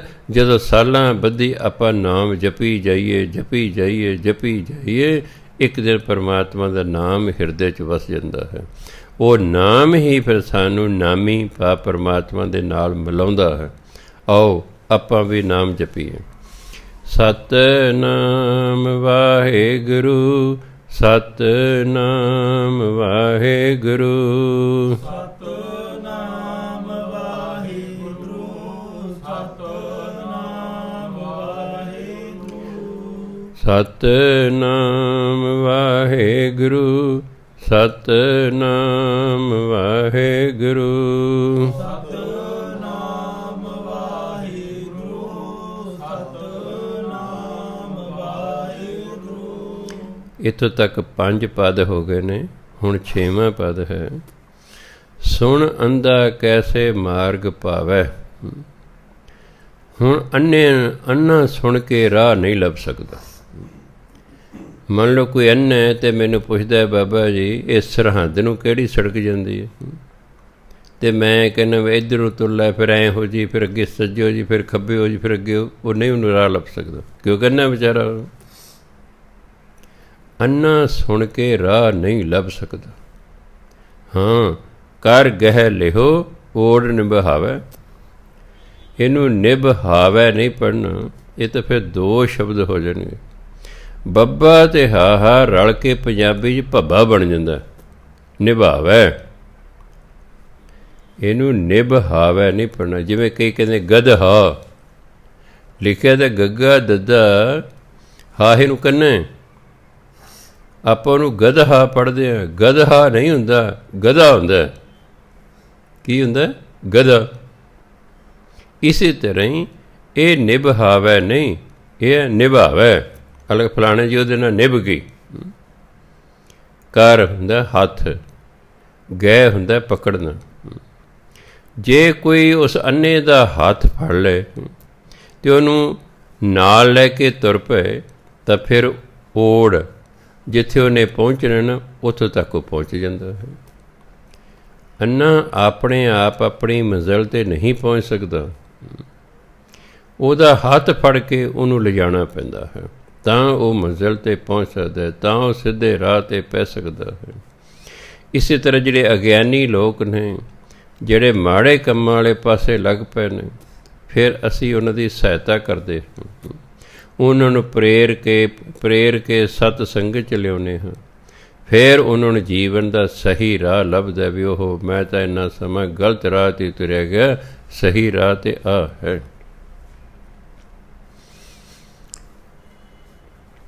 ਕਹਾ ਬੁਝਾਰਤ ਬੂਝੈ ਡੋਰਾ। ਖਿਆਲ ਰੱਖਣਾ, ਦੋ ਸ਼ਬਦ ਵਾਰੀ ਵਾਰੀ ਹੁੰਦੇ ਗੁਰਬਾਣੀ 'ਚ। ਸਪੈਲਿੰਗ ਕੱਕਾ ਹਾਹੇ ਨੂੰ ਕੰਨਾ ਹੀ ਹੈ। ਕੱਕਾ ਹਾਹੇ ਨੂੰ ਕੰਨਾ ਜਦੋਂ ਹੋਏਗਾ, ਇਹਦੇ ਦੋ ਅਰਥ ਹੋ ਜਾਂਦੇ ਨੇ। ਜੇ ਤਾਂ ਆਪਾਂ ਇਹਨੂੰ ਬੋਲਾਂਗੇ ਕਹਾਂ, ਹਾਹੇ ਨੂੰ ਕੰਨਾ ਬਿੰਦੀ ਲਾ ਕੇ ਬੋਲਾਂਗੇ ਕਹਾਂ, ਕਹਾਂ ਦੇ ਦੋ ਅਰਥ ਹੁੰਦੇ ਨੇ। ਇੱਕ ਹੁੰਦਾ ਕਹਾਂ ਮੈਨੇ ਆਖਾਂ, ਕੁਦਰਤ ਕਵਨ ਕਹਾਂ ਵਿਚਾਰ, ਵਾਰਿਆ ਨਾ ਜਾਵਾਂ ਇੱਕ ਵਾਰ। ਮੇਰੀ ਕੀ ਸ਼ਕਤੀ ਹੈ ਕਿ ਹੇ ਪਰਮਾਤਮਾ ਤੇਰੇ ਬਾਰੇ ਮੈਂ ਕੋਈ ਵਿਚਾਰ ਬੋਲ ਸਕਾਂ। ਆਖਾਂ, ਕਹਾਂ ਦਾ ਅਰਥ ਹੈ ਆਖਾਂ। ਦੂਸਰਾ ਅਰਥ ਹੈ ਕਹਾਂ ਮੈਨੇ ਕਿੱਥੇ, ਆਪ ਕਹਾਂ ਜਾ ਰਹੇ हैं, ਆਪ ਕਹਾਂ ਸੇ ਆ ਰਹੇ हैं। ਜੇ ਬਿੰਦੀ ਲਾ ਕੇ ਬੋਲਾਂਗੇ ਉਹਦੇ ਸਿਰਫ ਦੋ ਅਰਥ ਨੇ। ਇੱਕ ਹੈ ਆਖਣਾ, ਆਖਾਂ, ਦੂਸਰਾ ਹੈ ਕਿੱਥੇ ਜਾਂ ਕਿੱਥੋਂ। ਜਦੋਂ ਆਪਾਂ ਕਹਿੰਦੇ ਕਹਾ ਦਾ ਮਤਲਬ ਹੁੰਦਾ ਆਖਿਆ, ਕਿਹਾ। ਉਸਨੇ ਮੁਝੇ ਕਹਾ ਤੁਮ ਵਹਾਂ ਜਾਓ, ਕਿ ਉਸਨੇ ਕਿਹਾ ਮੈਨੂੰ। ਇੱਕ ਅਰਥ ਹੈ ਕਹਾ ਦਾ ਮਤਲਬ ਹੈ ਕਿਹਾ। ਦੂਸਰਾ ਅਰਥ ਹੈ ਕੀ, ਕਿਉਂ, ਕਿਵੇਂ। ਇੱਕ ਅਰਥ ਹੈ ਕਹਾ, ਆਖਿਆ, ਕਿਹਾ। ਦੂਸਰਾ ਹੈ ਕੀ, ਕਿਉਂ, ਕਿਵੇਂ। ਕਹਾ ਬੁਝਾਰਤ ਬੂਝੈ ਡੋਰਾ। ਡੋਰਾ ਮੈਨੇ ਬੋਲਾ। ਜਿਹੜਾ ਬੋਲਾ ਬੰਦਾ ਹੈ ਉਹ ਕਿਵੇਂ ਬੁਝਾਰਤ ਬੁੱਝ ਸਕਦਾ। ਇੱਥੇ ਕਹਾ ਦਾ ਮਤਲਬ ਕਿਵੇਂ। ਇਹਨੂੰ ਕਹਾਂ ਨਹੀਂ ਪੜ੍ਹਨਾ, ਅਰਥ ਹੀ ਬਦਲ ਜਾਏਗਾ। ਕਹਾਂ ਪੜ੍ਹੋਗੇ ਤਾਂ ਹੋ ਜਾਏਗਾ ਕਿੱਥੇ। ਇੱਥੇ ਕਿੱਥੇ ਨਾਲ ਨਹੀਂ ਹੈ, ਇੱਥੇ ਕਾਰਨ ਹੈ ਕਿਵੇਂ। ਕਹਾ ਬੁਝਾਰਤ ਬੂਝੈ ਡੋਰਾ। ਡੋਰਾ ਮੈਨੇ ਬੋਲਾ। ਬੋਲੇ ਨੂੰ ਤੁਸੀਂ ਕੋਈ ਬੁਝਾਰਤ ਪਾਓ, ਹੁਣ ਤਾਂ ਸੁਣਦੇ ਹੀ ਨਹੀਂ, ਉਹ ਕਿਵੇਂ ਬੁੱਝੇਗਾ ਵੀ ਉਸਨੂੰ। ਇੱਥੇ ਕਹਾ ਦਾ ਮਤਲਬ ਹੈ ਕਿਵੇਂ। ਖਿਆਲ ਰੱਖਣਾ, 99% ਜਿਹੜੇ ਪਾਠੀ ਨੇ ਨਾ, ਉਹ ਜਿਹੜਾ ਹੈ ਹਿੰਦੀ ਦੀਆਂ ਡਿਕਸ਼ਨਰੀਆਂ ਕੰਸਲਟ ਨਹੀਂ ਕਰਦੇ, ਅਤੇ ਜਿਵੇਂ ਕਿ ਸੁਣਿਆ ਹੁੰਦਾ ਹੈ ਉਹ ਆਪਣੀ ਥਾਂ ਠੀਕ ਨੇ। ਜਿਵੇਂ ਉਹਨਾਂ ਨੂੰ ਕਿਸੇ ਨੇ ਪੜ੍ਹਾਇਆ ਉਵੇਂ ਅੱਗੋਂ ਉਹ ਪੜ੍ਹਾਈ ਭੁੱਲੀ ਜਾਂਦੇ ਨੇ। ਆਪਾਂ ਨੂੰ ਕਹਾਂ ਹੀ ਪੜ੍ਹਾਇਆ ਗਿਆ ਹੈ, ਇਸ ਲਈ ਵੀ ਕਹਾਂ ਬੋਲਦੇ ਹਾਂ। ਜਦੋਂ ਫਿਰ ਵਿਚਾਰ ਕਰਾਂਗੇ, ਡਿਕਸ਼ਨਰੀਆਂ ਕੰਸਲਟ ਕਰਾਂਗੇ, ਫਿਰ ਪਤਾ ਲੱਗੇਗਾ ਵੀ ਕਹਾ ਦਾ ਹੋਰ ਅਰਥ ਹੈ। ਇੱਥੇ ਕਿੱਥੇ ਤੋਂ ਕੋਈ ਭਾਵ ਨਹੀਂ ਹੈ, ਇੱਥੇ ਕਿਵੇਂ। ਕਹਾ ਬੁਝਾਰਤ ਬੂਝੈ ਡੋਰਾ। ਇੱਕ ਬੋਲਾ ਬੰਦਾ ਬੁਝਾਰਤ ਨੂੰ ਕਿਵੇਂ ਬੁੱਝ ਸਕਦਾ ਹੈ। ਨਿਸ ਕਹੀਏ ਤਾਂ ਸਮਝੈ ਭੋਰਾ। ਹਿੰਦੀ ਦਾ ਸ਼ਬਦ ਹੈ ਨਿਸ਼ੀ। ਨਿਸ਼ੀ ਕਹਿੰਦੇ ਰਾਤ ਨੂੰ, ਉੱਥੋਂ ਫਿਰ ਪੰਜਾਬੀ ਬਣਾਤਾ ਨਿਸ। ਨਿਸ ਕਹੀਏ ਤਾਂ ਸਮਝੈ ਭੋਰਾ। ਜੇ ਉਹਨੂੰ ਕਹੇ ਹੁਣ ਰਾਤ ਹੈ, ਉਹ ਸਮਝਦਾ ਦਿਨ ਕਹਿ ਰਿਹਾ, ਉਹ ਸਮਝਦਾ ਵੀ ਇਹ ਮੈਨੂੰ ਦਿਨ ਕਹਿ ਰਿਹਾ। ਭੋਰਾ ਦਿਨ ਚੜ੍ਹ ਜਾਂਦਾ। ਹੁਣ ਭੋਲਾ ਬੰਦਾ ਹੈ, ਉਹਨੂੰ ਕਹੋ ਭਾਈ ਰਾਤ ਹੈ, ਉਹ ਸਮਝਦਾ ਮੈਨੂੰ ਇਹ ਕਹਿ ਰਿਹਾ ਦਿਨ। ਕਹਾ ਬਿਸ਼ਨ ਪਦ ਗਾਵੈ ਗੁੰਗ। ਇਹਨੂੰ ਵੀ ਕਹਾ ਪੜ੍ਹਨਾ, ਕਹਾ ਨਹੀਂ ਪੜ੍ਹਨਾ। ਕਹਾ ਗੁੰਗ ਹੁੰਦਾ ਗੂੰਗਾ, ਗੂੰਗਾ ਬੰਦਾ ਕਿਵੇਂ ਗੀਤ ਗਾ ਸਕਦਾ ਹੈ? ਵਿਸ਼ਨ ਪਦ ਗੀਤ। ਗੂੰਗਾ ਕਿਵੇਂ ਗੀਤ ਗਾ ਸਕਦਾ ਤੇ ਗੂੰਗਾ ਹੈ? ਯਤਨ ਕਰੇ, ਜੋ ਗਾਉਣ ਦਾ ਯਤਨ ਵੀ ਕਰਦਾ ਤਾਂ ਵੀ ਸੁਰ ਭੰਗ, ਉਹਦੀ ਆਵਾਜ਼ ਵਿੱਚੋਂ ਟੁੱਟ ਜਾਂਦੀ ਹੈ, ਕਿਉਂਕਿ ਗੂੰਗਾ ਹੈ, ਉਹ ਪੂਰੀ ਗੱਲ ਕਹਿ ਨਹੀਂ ਸਕਦਾ ਹੈ। ਇਸ ਲਈ ਗੂੰਗਾ ਕਹਿੰਦੇ ਕਿਵੇਂ ਗਾ ਸਕਦਾ ਹੈ? ਜੋ ਯਤਨ ਕਰਦਾ ਤਾਂ ਵੀ ਉਹਦੀ ਸੁਰ ਜਿਹੜੀ ਹੈ ਉਹ ਭੰਗ ਹੋ ਜਾਂਦੀ ਹੈ। ਕਹਿ ਪਿੰਗਲ ਪਰਬਤ ਪਰ ਭਵਨ, ਕਹਿ ਤੇ ਕਹਾ ਇੱਕੋ ਹੀ ਗੱਲ ਹੈ। ਕਹਿ ਮੈਨੇ ਕਿਵੇਂ, ਪਿੰਗਲ ਪਿੰਗਲਾ, ਇੱਕ ਹੁੰਦਾ ਲੰਗੜਾ, ਇੱਕ ਹੁੰਦਾ ਪਿੰਗਲਾ। ਲੰਗੜਾ ਤਾਂ ਹੁੰਦਾ ਵੀ ਇੱਕ ਲੱਤ ਕੰਮ ਕਰਦੀ, ਇੱਕ ਨਹੀਂ ਕਰਦੇ। ਜਿਹੜਾ ਪਿੰਗਲਾ ਹੁੰਦਾ ਉਹਦੀ ਕੋਈ ਵੀ ਲੱਤ ਕੰਮ ਨਹੀਂ ਕਰਦੀ ਹੁੰਦੀ। ਕਹਿ ਪਿੰਗਲ ਪਰਬਤ ਪਰ ਭਵਨ, ਪਰ ਭਵਨ ਹੁੰਦਾ ਘੁੰਮਣਾ ਫਿਰਨਾ। ਪਿੰਗਲਾ ਕਿਵੇਂ ਪਹਾੜ 'ਤੇ ਘੁੰਮ ਫਿਰ ਸਕਦਾ? ਉਹ ਤਾਂ ਲੱਤਾਂ ਹੀ ਨਹੀਂ ਕੰਮ ਕਰਦੀਆਂ, ਉਹ ਤਾਂ ਉੱਥੇ ਲੱਤਾਂ ਹੀ ਨਹੀਂ ਉਹਦੀਆਂ ਕਰਦੀਆਂ, ਉਹ ਪਹਾੜ 'ਤੇ ਕਿਵੇਂ ਘੁੰਮ ਫਿਰ ਸਕਦਾ? ਨਹੀਂ ਹੋਤ ਊਹਾਂ ਉਸ ਗਵਨ, ਗਵਨ ਮੈਨੇ ਜਾਣਾ, ਊਹਾਂ ਮੈਨੇ ਉੱਥੇ, ਉਹ ਤਾਂ ਉੱਥੇ ਪਹਾੜ 'ਤੇ ਜਾ ਹੀ ਨਹੀਂ ਸਕਦਾ। ਉਹ ਤਾਂ ਲੂਲਾ ਹੈ, ਉਹ ਤਾਂ ਪਿੰਗਲਾ ਹੈ। ਪਿੰਗਲੇ ਨੂੰ ਲੂਲਾ ਵੀ ਕਹਿੰਦੇ ਨੇ, ਜਿਹਦੇ ਲੱਤਾਂ ਬਾਹਾਂ ਕੰਮ ਨਾ ਕਰਨ, ਕਹਿੰਦੇ ਇਹ ਤਾਂ ਲੂਲਾ ਹੈ ਜੀ। ਲੂਲਾ ਬੰਦਾ ਕੁਛ ਵੀ ਨਹੀਂ ਕਰ ਸਕਿਆ ਕਰਦਾ, ਨਾ ਕੋਈ ਖਾ ਪੀ ਸਕਦਾ, ਨਾ ਕੋਈ ਕਿਰਿਆ ਕਰ ਸਕਦਾ, ਉਹ ਤਾਂ ਕੋਈ ਹੀ ਉਹਦੇ ਤੋਂ ਕਿਰਿਆ ਕਰਵਾਉਂਦਾ ਹੈ। ਹੁਣ ਬੰਦਾ ਜਿਹੜਾ ਹੈਗਾ ਕਹਿੰਦੇ ਉਹ ਤਾਂ ਹੈਗਾ ਪਿੰਗਲਾ, ਉਹ ਪਹਾੜ 'ਤੇ ਜਾ ਹੀ ਨਹੀਂ ਸਕਦਾ। ਹੁਣ ਫਿਰ ਬੇਨਤੀ ਕਰਦੇ ਨੇ, ਕਰਤਾਰ ਕਰੁਣਾ ਮੈਂ, ਖਿਆਲ ਰੱਖਣਾ ਇਹ ਮੈਂ ਸ਼ਬਦ ਮਮੇ ਦਿਲਾਵਾਂ ਮੈਂ, ਇਹ ਮੈਂ ਨਹੀਂ ਪੜ੍ਹ ਦੇਣਾ, ਬਿੰਦੀ ਲਾ ਕੇ ਨਹੀਂ ਪੜ੍ਹਨਾ। ਕਰੁਣਾ ਹੁੰਦਾ ਤਰਸ, ਕਰੁਣਾ ਮੈਂ, ਤਰਸ ਭਰਪੂਰ, ਜਿਹਨੂੰ ਬੜ ਦੂਜੇ ਦੇ ਤਰਸ ਆ ਜਾਏ, ਭਾਵ ਦਿਆਲੂ। ਪਰਮਾਤਮਾ ਕਰਤਾਰ ਕਰੁਣਾ ਮੈਂ, ਹੇ ਦਿਆਲੂ ਪ੍ਰਭੂ, ਦੀਨ ਬੇਨਤੀ ਕਰ, ਮੈਂ ਨਿਮਾਣਾ ਨਿਤਾਣਾ ਤੈਨੂੰ ਬੇਨਤੀ ਕਰਦਾ ਹਾਂ। ਕੀ ਬੇਨਤੀ ਕਰਦਾ? ਨਾਨਕ ਤੁਮਰੀ ਕਿਰਪਾ ਤਰੈ। ਜੇ ਤੁਹਾਡੀ ਕਿਰਪਾ ਹੋ ਜਾਏ ਨਾ, ਫਿਰ ਹੀ ਇਹ ਜੀਵ ਤਰ ਸਕਦਾ, ਫਿਰ ਹੀ ਜੀਵ ਸੰਸਾਰ ਸਮੁੰਦਰ ਤੋਂ ਪਾਰ ਉਤਰ ਸਕਦਾ ਹੈ, ਫਿਰ ਹੀ ਇਸ ਦਾ ਭਲਾ ਹੋ ਸਕਦਾ। ਨਹੀਂ ਤੇ ਇਹ ਤੇ ਅੰਨਾ ਹੈ, ਇਹ ਤੇ ਭੋਲਾ ਹੈ, ਇਹ ਤੇ ਗੂੰਗਾ ਹੈ, ਇਹ ਤੇ ਪਿੰਗਲਾ ਹੈ। ਹਾਂ, ਜੇ ਤੂੰ ਕਿਰਪਾ ਕਰ ਦੇ ਤਾਂ ਹੀ ਇਹਦੀ ਕੋਈ ਗੱਲ ਬਣ ਸਕਦੀ ਹੈ। ਅੱਗੇ ਕਹਿੰਦੇ ਸੰਗ ਸਹਾਈ ਸੋ ਆਵੈ ਨਾ ਚੀਤ। ਜਿਹੜਾ ਸਾਡਾ ਸੰਗੀ ਹੈ, ਜਿਹੜਾ ਸਾਡੀ ਸਹਾਇਤਾ ਕਰਨ ਵਾਲਾ ਹੈ, ਉਹ ਤਾਂ ਬੰਦੇ ਨੂੰ ਯਾਦ ਹੀ ਨਹੀਂ ਆਉਂਦਾ। ਪਰਮਾਤਮਾ ਸਾਡਾ ਸੰਗੀ ਹੈ ਕਿ ਪਰਮਾਤਮਾ ਸਦਾ ਹੀ ਨਾਲ ਹੈ? ਪਰਮਾਤਮਾ ਤਾਂ ਸਦਾ ਹੀ ਨਾਲ ਹੈ, ਉਹ ਤਾਂ ਸਾਡੇ ਅੰਦਰ ਹੀ ਵਸਦਾ। ਸੰਗ ਸਹਾਈ, ਜਿਹੜਾ ਸਦਾ ਸਾਡਾ ਸੰਗੀ ਹੈ, ਸਾਡਾ ਸਹਾਈ ਹੈ, ਸੋ ਆਵੈ ਨਾ ਚੀਤ। ਇਹ ਉਹ ਮਨੁੱਖ ਨੂੰ ਯਾਦ ਹੀ ਨਹੀਂ ਆਉਂਦਾ, ਮਨੁੱਖ ਨੂੰ ਯਾਦ ਹੀ ਨਹੀਂ ਕਰਦਾ। ਜੋ ਬਹਿਰਾਈ ਤਾ ਸਿਉ ਪ੍ਰੀਤ, ਕਿਆ ਰੱਖਣਾ? ਤਾ ਪੜ੍ਹਨਾ, ਤਾ ਹਿੰਦੀ ਦਾ ਸ਼ਬਦ ਹੈ, ਤਾ ਮੈਨੇ ਉਸ, ਸਿਉ ਮੈਨੇ ਨਾਲ, ਬਹਿਰਾਈ ਮੈਨੇ ਵੈਰੀ। ਜੋ ਸਾਡੇ ਵੈਰੀ ਨੇ ਉਹਨਾਂ ਨਾਲ ਸਾਡਾ ਪਿਆਰ ਹੈ। ਅਤੇ ਵੈਰੀ ਸਾਡੇ ਕੌਣ ਨੇ? ਸਾਡੇ ਆਪਣੇ ਐਬ, ਸਾਡੀਆਂ ਆਪਣੀਆਂ ਬੁਰਾਈਆਂ, ਕਾਮ ਕ੍ਰੋਧ ਲੋਭ ਮੋਹ ਹੰਕਾਰ ਜਿਹੜੇ ਨੇ, ਇਹ ਸਾਡੇ ਵੈਰੀ ਨੇ, ਪਰ ਇਹ ਸਾਨੂੰ ਚੰਗੇ ਲੱਗਦੇ ਨੇ। ਕਈ ਵਾਰੀ ਭੈੜੀਆਂ ਚੀਜ਼ਾਂ ਬੰਦੇ ਨੂੰ ਬੜੀਆਂ ਚੰਗੀਆਂ ਲੱਗਦੀਆਂ ਹਨ। ਮਨੁੱਖ ਸ਼ਰਾਬ ਪੀਂਦੇ ਨੇ, ਨਸ਼ੇ ਕਰਦੇ ਨੇ, ਹੈਣ ਤੇ ਭੈੜੇ, ਪਰ ਜਿਵੇਂ ਚੋਰ ਨੂੰ ਚੋਰੀ ਚੰਗੀ ਲੱਗਦੀ ਹੈ, ਡਾਕੂ ਨੂੰ ਡਾਕੇ ਚੰਗੇ ਲੱਗਦੇ ਨੇ, ਇਸੇ ਤਰ੍ਹਾਂ ਹੀ ਸ਼ਰਾਬੀ ਨੂੰ ਸ਼ਰਾਬ ਚੰਗੀ ਲੱਗਦੀ ਹੈ।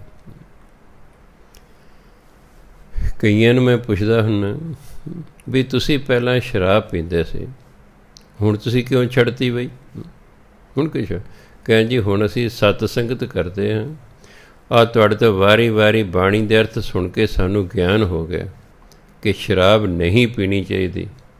ਇਹਦੇ ਨਾਲ ਇੱਕ ਤਾਂ ਧਨ ਦਾ ਨੁਕਸਾਨ ਹੁੰਦਾ ਹੈ, ਇੱਕ ਇਹਦੇ ਨਾਲ ਸਰੀਰ ਦਾ ਨੁਕਸਾਨ ਹੁੰਦਾ ਹੈ, ਇੱਕ ਇਹਦੇ ਨਾਲ ਸਮਾਜਿਕ ਤੌਰ 'ਤੇ ਬਦਨਾਮੀ ਹੁੰਦੀ ਹੈ। ਨਸ਼ਈ ਦਾ ਕੋਈ ਆਦਰ ਮਾਣ ਨਹੀਂ ਹੁੰਦਾ ਹੈਗਾ, ਇਸ ਲਈ ਅਸੀਂ ਛੱਡਤੀ ਹੈ। ਗਿਆਨ ਹੋ ਗਿਆ ਨਾ। ਇਹ ਮਨੁੱਖ ਅਗਿਆਨੀ ਹੈ। ਜਦੋਂ ਕਿਤੇ ਨੂੰ ਗਿਆਨ ਹੁੰਦਾ ਫਿਰ ਇਹ ਬੁਰਾਈਆਂ ਨੂੰ ਛੱਡਦਾ ਹੈ। ਇਸ ਲਈ ਕਹਿੰਦੇ ਇਹ ਮਨੁੱਖ ਦਾ ਕੋਈ ਸੁਭਾਅ ਹੈ ਕਿ ਜੋ ਸਦਾ ਇਹਦੇ ਨਾਲ ਰਹਿਣ ਵਾਲਾ ਹੈ ਉਹਨੂੰ ਤਾਂ ਯਾਦ ਹੀ ਨਹੀਂ ਕਰਦਾ। ਜੋ ਇਹਦੇ ਵੈਰੀ ਨੇ ਉਹਨਾਂ ਨੂੰ ਇਹ ਪਿਆਰ ਕਰਦਾ ਹੈ। ਬੁਰਾਈਆਂ ਵੈਰੀ ਨੇ ਨਾ ਸਾਡੀਆਂ, ਪਰ ਇਹ ਬੁਰਾਈਆਂ ਨੂੰ ਤਾਂ ਪਿਆਰ ਕਰ ਰਿਹਾ ਹੈ। ਬਲੂਆ ਕੇ ਗ੍ਰਹਿ ਭੀਤਰ ਬਸੈ। ਧਿਆਨ ਦਾ 99% ਪਾਠੀ ਗ੍ਰਹਿ ਨੂੰ ਗ੍ਰਹਿ ਪੜ੍ਹਦੇ, 99%। ਜਾਂ ਤਾਂ ਉਂਜੀ ਪੜ੍ਹੀ ਜੇ ਬਿਨਾਂ ਦੇਖਿਆ, ਅਤੇ ਜਾਂ ਫਿਰ ਪੰਜਾਬੀ ਨਹੀਂ ਆਉਂਦੀ। ਹੁਣ ਪਹਿਲੇ ਗੱਗੇ ਨੂੰ ਸਿਹਾਰੀ ਰਾਰਾ ਹਾਹਾ ਇਹ ਲਿਖਿਆ। ਨਿਯਮ ਕੀ ਹੈ ਕਿ ਜਿਸ ਅੱਖਰ ਦੇ ਹੇਠਾਂ ਰਾਰਾ ਲੱਗਾ ਹੋਇਆ ਹੈ ਉਸ ਅੱਖਰ ਨੂੰ ਸਿਹਾਰੀ ਜਾਂ ਲਾਂ ਜੋ ਲੱਗੀ ਹੋਈ ਹੈ ਉਹ ਹੇਠਲੇ ਅੱਖਰ ਨਾਲ ਬੋਲੀ ਜਾਂਦੀ ਹੈ। ਇਹ ਗੱਗੇ ਨੂੰ ਜੋ ਸਿਹਾਰੀ ਗੱਗੇ ਨਾਲ ਨਹੀਂ ਬੋਲੀ ਜਾਵੇਗੀ, ਇਹ ਰਾਰੇ ਨਾਲ ਬੋਲੀ ਜਾਵੇਗੀ। ਤਾਂ ਹੁਣ ਕੀ ਬਣ ਗਿਆ? ਗੱਗਾ ਰਾਰੇ ਨੂੰ ਸਿਹਾਰੀ ਹਾਹਾ। ਹੁਣ ਫਿਰ ਕੀ ਬਣੇਗਾ? ਗ੍ਰਹਿ। ਗ੍ਰਹਿ ਮੈਨੇ ਘਰ, ਗ੍ਰਹਿ ਤੋਂ ਹੀ ਗ੍ਰਸਥੀ ਬਣਿਆ। ਗ੍ਰਹਿ ਘਰ ਅਤੇ ਗ੍ਰਸਥੀ ਜਿਹੜਾ ਘਰ ਬਾਹਰ ਵਾਲਾ ਹੋਵੇ। ਗ੍ਰਹਿ ਹਿੰਦੀ ਦਾ ਸ਼ਬਦ ਹੈ, ਪੰਜਾਬੀ ਦਾ ਨਹੀਂ। ਪੰਜਾਬੀ ਤਾਂ ਘਰ ਹੈ, ਗ੍ਰਹਿ ਹਿੰਦੀ ਦਾ ਸ਼ਬਦ ਹੈ। ਇਹਨੂੰ ਗ੍ਰਹਿ ਨਹੀਂ ਬੋਲਣਾ। ਗ੍ਰਹਿ ਤਾਂ ਸੂਰਜ ਦੇ ਦੁਆਲੇ ਜਿਹੜੇ 9 ਗ੍ਰਹਿ ਨੇ ਨਾ, ਜਿਵੇਂ ਧਰਤੀ ਹੈ, ਮੰਗਲ ਗ੍ਰਹਿ, ਬੁੱਧ ਗ੍ਰਹਿ, ਬ੍ਰਹਸਪਤੀ ਗ੍ਰਹਿ, ਸ਼ੁਕਰ ਗ੍ਰਹਿ, ਸ਼ਨੀ ਗ੍ਰਹਿ, ਇਹ ਤਾਂ ਉਹ ਹੁੰਦੇ। ਉਹ ਜਿਹੜੇ ਗ੍ਰਹਿ ਹੁੰਦੇ ਨੇ ਉਹ ਗੱਗੇ ਨੂੰ ਸਿਹਾਰੀ ਨਹੀਂ ਲੱਗੀ ਹੁੰਦੀ। ਜਦੋਂ ਗੱਗੇ ਨੂੰ ਸਿਹਾਰੀ ਲੱਗੀ ਹੋਵੇ ਉਦੋਂ ਇਸ ਨੂੰ ਬੋਲਣਾ ਹੈ ਗ੍ਰਹਿ। ਬੋਲੋ ਗ੍ਰਹਿ, ਗ੍ਰਹਿ, ਗ੍ਰਹਿ, ਗ੍ਰਹਿ, ਗ੍ਰਹਿ। ਗ੍ਰਹਿ ਮੈਨੇ ਘਰ। ਬਲੂਆ ਹੁੰਦਾ ਮੋਟਾ ਮੋਟਾ ਰੇਤਾ। ਬਲੂਆ ਕੇ ਗ੍ਰਹਿ ਭੀਤਰ ਬਸੈ। ਇਹ ਬੰਦਾ ਰੇਤ ਦੇ ਘਰ ਵਿੱਚ ਵਸ ਰਿਹਾ ਹੈ। ਇਹਨੂੰ ਇਹ ਨਹੀਂ ਪਤਾ ਕਦੋਂ ਢਹਿ ਜੇ। ਰੇਤੇ ਦਾ ਘਰ ਬਣਾ ਲਿਆ ਹੈ। ਮੈਂ ਦੇਖਿਆ ਛੋਟੇ ਬੱਚੇ ਜਿਹੜੇ ਨੇ ਉਹਨਾਂ ਨੂੰ ਮਿੱਟੀ ਦੇ ਬੁੱਕ ਦੇ ਦਿਓ, ਉਹ ਫਿਰ ਉਸ ਤੋਂ ਕਈ ਕੁਛ ਬਣਾਉਣਾ ਸ਼ੁਰੂ ਕਰ ਦਿੰਦੇ। ਉਹ ਰੇਤੇ ਦੀਆਂ ਕੰਧਾਂ ਬਣਾਉਂਦੇ ਨੇ, ਘਰ ਬਣਾਉਣ ਦੀ ਕੋਸ਼ਿਸ਼ ਕਰਦੇ ਨੇ, ਉਹ ਫਿਰ ਢਹਿ ਜਾਂਦਾ, ਫਿਰ ਬਣਾਉਂਦੇ, ਫਿਰ ਢਹਿ, ਕਿਉਂਕਿ ਰੇਤਾ ਹੈ ਨਾ। ਫਿਰ ਜੇ ਤਾਂ ਮਿੱਟੀ ਹੁੰਦੀ ਗਿੱਲੀ ਕਰ ਲੈਂਦੇ ਕੋਈ ਕੰਧ ਬਣ ਜਾਂਦੀ। ਇਹ ਰੇਤੇ ਦੇ ਘਰ ਵਿੱਚ ਰਹਿੰਦਾ ਹੈ। ਇਹਨੂੰ ਇਹ ਪਤਾ ਹੀ ਨਹੀਂ ਜਿਹੜਾ ਤੇਰਾ ਸਰੀਰ ਰੂਪੀ ਘਰ ਹੈ ਨਾ, ਇਹ ਪਤਾ ਨਹੀਂ ਕਦੋਂ ਫੁੱਟ ਜਾਣਾ ਹੈ, ਕਦੋਂ ਤੈਨੂੰ ਉੱਪਰਲਾ ਸੁਨੇਹਾ ਆ ਜਾਣਾ ਵੀ ਆ ਜਾ ਵੀ ਸੱਜਣਾ। ਇਹ ਰੇਤੇ ਦੇ ਘਰ ਵਿੱਚ ਰਹਿ ਰਿਹਾ ਹੈ। ਬਲੂਆ ਕੇ ਗ੍ਰਹਿ ਭੀਤਰ ਬਸੈ। ਇਹ ਰੇਤੇ ਦੇ ਘਰ ਵਿੱਚ, ਭੀਤਰ ਮੈਨੇ ਵਿੱਚ, ਬਸੈ ਮੈਨੇ ਵਸਦਾ ਹੈ। ਆਨੰਦ ਕੇਲ ਮਾਇਆ ਰੰਗ ਰਸੈ। ਆਨੰਦ ਮਾਣ ਰਿਹਾ, ਫਿਰ ਬੜਾ ਖੁਸ਼ ਹੈ। ਕੇਲ ਹੈ, ਮੌਜਾਂ ਕਰਦਾ ਹੈ। ਮਾਇਆ ਦੇ ਰੰਗ 'ਚ ਰਸਿਆ ਹੋਇਆ ਹੈ, ਮਾਇਆ ਦੀਆਂ ਮੌਜਾਂ 'ਚ ਲੱਗਾ ਹੋਇਆ ਹੈ। ਆਨੰਦ ਸਮਝ ਰਿਹਾ ਹੈ, ਖੇਡਾਂ ਕਰਦਾ ਹੈ, ਪਰ ਹੈ ਇੱਕ ਰੇਤੇ ਦੇ ਘਰ 'ਚ ਬਿਠਾ ਹੋਇਆ। ਦ੍ਰਿੜ ਕਰ ਮਨ ਹੈ ਪ੍ਰਤੀਤ। ਇਹ ਸਮਝਦਾ ਵੀ ਜਿਹੜਾ ਮੇਰਾ ਜੀਵਨ ਹੈ ਨਾ, ਰੇਤੇ ਦਾ ਜਿਹੜਾ ਘਰ ਹੈ ਤਾਂ ਸਦਾ ਹੀ ਰਹਿਣਾ ਹੈ, ਇਹ ਸਦਾ ਰਹਿਣਾ। ਇਹ ਸਮਝਦਾ ਜਿਹੜਾ ਮੈਨੂੰ ਸਰੀਰ ਮਿਲਿਆ ਹੋਇਆ ਇਹ ਸਦਾ ਰਹਿਣਾ। ਦ੍ਰਿੜ ਕਰ ਮਨ ਹੈ ਪ੍ਰਤੀਤ। ਮਨ 'ਚ ਵਿਸ਼ਵਾਸ ਰੱਖਦਾ ਕਿ ਮੈਂ ਸਦਾ ਹੀ ਰਹਿਣਾ ਹੈ। ਕਾਲ ਨਾ ਆਵੇ ਮੂੜੇ ਚੀਤ। ਇਸ ਮੂਰਖ ਨੂੰ ਮੌਤ ਯਾਦ ਹੀ ਨਹੀਂ ਆਉਂਦੀ। ਕਾਲ ਮੈਨੇ ਮੌਤ, ਮੂੜੇ ਮੂਰਖ ਨੂੰ। ਕਾਲ ਨਾ ਆਵੈ ਮੂੜੇ ਚੀਤ। ਮੂਰਖ ਨੂੰ ਮੌਤ ਯਾਦ ਹੀ ਨਹੀਂ ਆਉਂਦੀ ਵੀ ਮੈਂ ਕਿਸੇ ਦਿਨ ਮਰ ਜਾਣਾ। ਜੇ ਪਤਾ ਲੱਗ ਜੇ ਮੈਂ ਮਰ ਜਾਣਾ ਹੈ ਤਾਂ ਫਿਰ ਅਗਲਾ ਕਹਿੰਦਾ ਯਾਰ ਕੀ ਫਾਇਦਾ ਇੰਨਾ ਕੁਛ ਇਕੱਠਾ ਕਰਨ ਦਾ ਹੈ, ਕੀ ਫਾਇਦਾ ਚੋਰੀਆਂ ਡਾਕੇ ਠੱਗੀਆਂ ਕਰਨ ਦਾ, ਕੀ ਫਾਇਦਾ ਦੁੱਧ ਪਾਣੀ ਪਾਉਣ ਦਾ ਹੈ। ਪੈਸੇ ਵੀ ਪੂਰੇ ਲੈ ਲੈਣੇ, ਫਿਰ ਪਾਣੀ ਵੀ ਪਾਉਣਾ ਹੈ, ਮਿਲਾਵਟ ਕਰਨਾ, ਰਿਸ਼ਵਤਾਂ ਲੈਣਾ, ਠੱਗੀਆਂ ਠੋਰੀਆਂ ਕਰਨਾ, ਲੁੱਟਾਂ ਖੋਹਾਂ ਕਰਨਾ। ਜੇ ਪਤਾ ਲੱਗੇ ਮੈਂ ਕੱਲ੍ਹ ਪਰਸੋਂ ਨੂੰ ਮਰ ਜਾਣਾ, ਸ਼ਾਇਦ ਨਾ ਕਰੇ। ਕਾਲ ਨਾ ਆਵੈ ਮੂੜੇ ਚੀਤ। ਇਹ ਮੂਰਖ ਨੂੰ ਮੌਤ ਯਾਦ ਹੀ ਨਹੀਂ ਆਉਂਦੀ ਹੈ। ਇਹ ਤਾਂ ਸਮਝਦੇ ਮੈਂ ਤਾਂ ਸਦਾ ਹੀ ਰਹਿਣਾ। ਆਹ ਕਰੋਨਾ ਹੈ, ਕੀ ਕਰੋਨੇ ਤੋਂ ਡਰ ਕੇ ਲੋਕਾਂ ਨੇ ਬੁਰਾਈਆਂ ਛੱਡਤੀਆਂ ਨੇ? ਕੋਈ ਵੀ ਨਾ ਕਿਸੇ ਰਿਸ਼ਵਤ ਛੱਡਣੀ ਹੈ, ਨਾ ਕਿਸੇ ਮਿਲਾਵਟ ਛੱਡਣੀ ਹੈ, ਨਾ ਕਿਸੇ ਨੇ ਠੱਗੀ ਕਰਨੀ ਛੱਡਣੀ ਹੈ, ਜਾਂ ਨਾ ਕਿਸੇ ਲੁੱਟਾਂ ਖੋਹਾਂ ਕਰਨੀ ਛੱਡਣੀ ਹੈ। ਉਸੇ ਤਰ੍ਹਾਂ ਹੀ ਬੁਰਾਈਆਂ ਰਹਿ ਜਾਣੀਆਂ ਬੰਦੇ ਦੇ ਵਿੱਚ। ਜੋ ਛੱਡਣ ਵਾਲੀ ਚੀਜ਼ ਹੈ ਉਹ ਇਹ ਨਹੀਂ ਛੱਡਦਾ। ਕਈ ਮੈਨੂੰ ਕਹਿਣਗੇ ਬੜਾ ਕੁਛ ਬਦਲ ਜਾਣਾ ਜੀ, ਮੈਂ ਕੁਛ ਨਹੀਂ ਬਦਲਦਾ, ਐਵੇਂ ਤੁਹਾਨੂੰ ਭੁਲੇਖਾ ਹੈ। ਆਹ ਖੁੱਲ੍ਹ ਲੈਣ ਦਿਓ ਬਾਜ਼ਾਰ, ਸਾਰਾ ਕੁਛ ਉਸੇ ਤਰ੍ਹਾਂ ਹੀ ਹੋ ਜਾਣਾ ਪਹਿਲਾਂ ਵਰਗਾ। ਹਾਂ, ਗਰੀਬੀ ਜ਼ਰੂਰ ਆ ਜਾਏਗੀ ਕਿਉਂਕਿ ਸਾਰਾ ਕੋਈ ਕੰਮ ਠੱਪ ਹੋ ਗਿਆ ਹੈ। ਬਾਕੀ ਸੁਭਾਅ ਨਹੀਂ ਲੋਕਾਂ ਦੇ ਬਦਲਿਆ ਕਰਦੇ। ਇਹ ਸਤਯੁਗ 'ਚ ਵੀ ਇਹੋ ਜਿਹੇ ਸਨ ਅਤੇ ਕਲਯੁਗ 'ਚ ਵੀ ਸੁਭਾਅ ਉਹੇ ਜਿਹੇ ਨੇ। ਇੰਨਾ ਹੁੰਦਾ ਵੀ ਉਦੋਂ ਜਰਾ ਜ਼ਿਆਦਾ ਕੁਝ ਜ਼ਿਆਦਾ ਲੋਕ ਚੰਗੇ ਹੋਣਗੇ, ਹੁਣ ਮੰਦੇ ਜ਼ਿਆਦਾ ਹੋ ਗਏ। ਸੁਭਾਅ ਨਹੀਂ ਬਦਲਿਆ ਕਰਦੇ ਬੰਦੇ ਦੇ, ਇਹ ਇਸ ਤਰ੍ਹਾਂ ਰਹਿੰਦੇ ਨੇ ਜਿੰਨਾ ਚਿਰ ਬਦਲਣਾ ਨਾ ਚਾਹੇ। ਇਸ ਲਈ ਇਹ ਆਪਣੇ ਆਪ ਨੂੰ ਪੱਕਾ ਸਮਝੀ ਬੈਠਾ ਹੈ, ਇਹਨੂੰ ਮੌਤ ਯਾਦ ਹੀ ਨਹੀਂ ਆਉਂਦੀ ਹੈ। ਵੈਰ ਵਿਰੋਧ ਕਾਮ ਕ੍ਰੋਧ ਮੋਹ, ਝੂਠ ਵਿਕਾਰ ਮਹਾਂ ਲੋਭ ਧਰੋਹ। ਇਹ ਵੈਰ ਵਿਰੋਧ ਰੱਖਦਾ ਹੈ, ਇਹਦੇ ਅੰਦਰ ਕਾਮ ਹੈ, ਇਹ ਅੰਦਰ ਕ੍ਰੋਧ ਹੈ, ਇਹਦੇ ਅੰਦਰ ਮੋਹ ਹੈ, ਇਹਦੇ ਅੰਦਰ ਝੂਠ ਹੈ, ਵਿਕਾਰ, ਇਹਦੇ ਅੰਦਰ ਬੁਰਾਈਆਂ ਹਨ, ਮਹਾਂ ਲੋਭ, ਅਤੇ ਬੜਾ ਹੀ ਇਹ ਲੋਭੀ ਹੈ। ਧਰੋਹ, ਅਤੇ ਲੋਕਾਂ ਨਾਲ ਠੱਗੀਆਂ ਕਰਦਾ ਹੈ। ਇਹ ਵੈਰ ਵਿਰੋਧ ਕਰਦਾ ਹੈ, ਕਾਮ ਕ੍ਰੋਧ ਮੋਹ 'ਚ ਫਸਿਆ ਹੋਇਆ ਹੈ, ਝੂਠ ਬੋਲਦਾ ਹੈ, ਵਿਕਾਰ ਬੁਰਾਈਆਂ ਕਰਦਾ ਹੈ, ਬਹੁਤ ਵੱਡਾ ਹੈ, ਇਹਦੇ ਅੰਦਰ ਲੋਭ ਹੈ, ਲਾਲਚੀ ਹੈ। ਧਰੋਹ, ਲੋਕਾਂ ਨਾਲ ਠੱਗੀਆਂ ਕਰਦਾ ਹੈ। ਇਹ ਆਹੂ ਜੁਗਤ ਬਿਹਾਨੇ ਕਈ ਜਨਮ। ਇਹ ਆਹੂ ਜੁਗਤ ਇਸ ਤਰੀਕੇ ਨਾਲ, ਇਹ ਆਹੂ ਮੈਨੇ ਇਸ ਜੁਗਤ ਮੈਨੇ ਤਰੀਕਾ, ਇਸ ਤਰੀਕੇ ਨਾਲ ਬਿਹਾਨੇ ਕਈ ਜਨਮ, ਇਹਦੇ ਕਈ ਜਨਮ ਬੀਤ ਗਏ ਹਨ। ਪਿਛਲੇ ਜਨਮ 'ਚ ਇਹੀ ਬੁਰਾਈਆਂ ਸਨ, ਹੁਣ ਵੀ ਨੇ, ਅੱਗੇ ਵੀ ਰਹਿਣਗੀਆਂ, ਪਤਾ ਨਹੀਂ ਕਿਹੜੇ ਕਿਹੜੇ ਜਨਮਾਂ 'ਚ ਇਸ ਤਰ੍ਹਾਂ ਰਹੀਆਂ ਨੇ।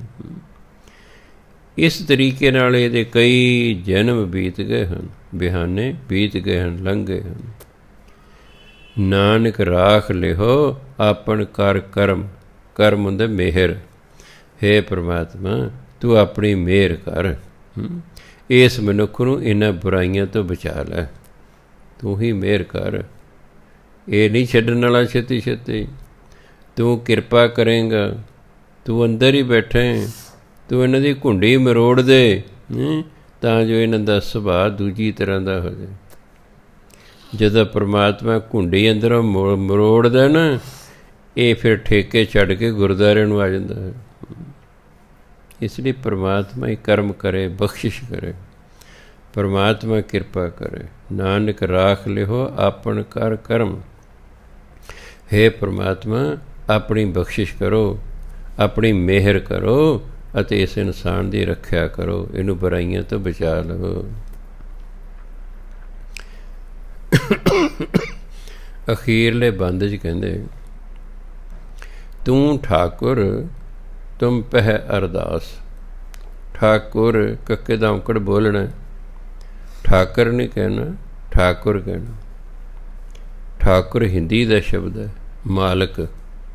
ਤੂੰ ਠਾਕੁਰ ਤੁਮ ਪਹਿ ਅਰਦਾਸ। ਪਹਿ ਹੁੰਦਾ ਕੋਲ ਅੱਗੇ। हे परमात्मा तू साडा मालिक है, तुम पह अरदास। मेरी तेरे अगे अरदास है, मेरी तेरे कोल अरदास है, बेनती है। आपां किहदे अगे बेनती करदे ने, जिवें अरदासीआ है अरदास करदा है, गुरु महाराज दे सन्मुख खलोंदा है, हथ जोड़दा है, गल च पल्ला पाउंदा है। गल च पल्ला पा के जे अरदास की तो मतलब बड़ी निम्रता नाल अरदास कर रहा बंदा। कई हिंदू वीर जो बेनती करते ना, मूँह च घाह का तिनका पा लेंदे भी मैं जी बड़ा निमाणा निताणा होके तुहाडे कोल आया। संत ईश्वर सिंह जी महाराज यूपी दे विच हापड़ है, उत्थे कई बारी दरबार कीर्तन दरबार लाउंदे हुंदे सन। उत्थों दा एक जागीरदार मियाँ बीबी दोनों मूँह च घाह दे तिनके पा के महापुरखां नूं मिलन आए ने। महापुरख समझ गए भी ये बड़े निमाणे निताणे होके आए ने। महापुरखां ने प्यार नाल बिठाया, कित्थों आए हो जी? वो कहते जी असीं इत्थों दे ही हाँ। कहते मैं जागीरदार हाँ। किवें आए हो जी? भी बड़े साल हो गए विआह नूं जी, 20 साल हो गए विआह नूं, कोई बच्चा नहीं हो रहा।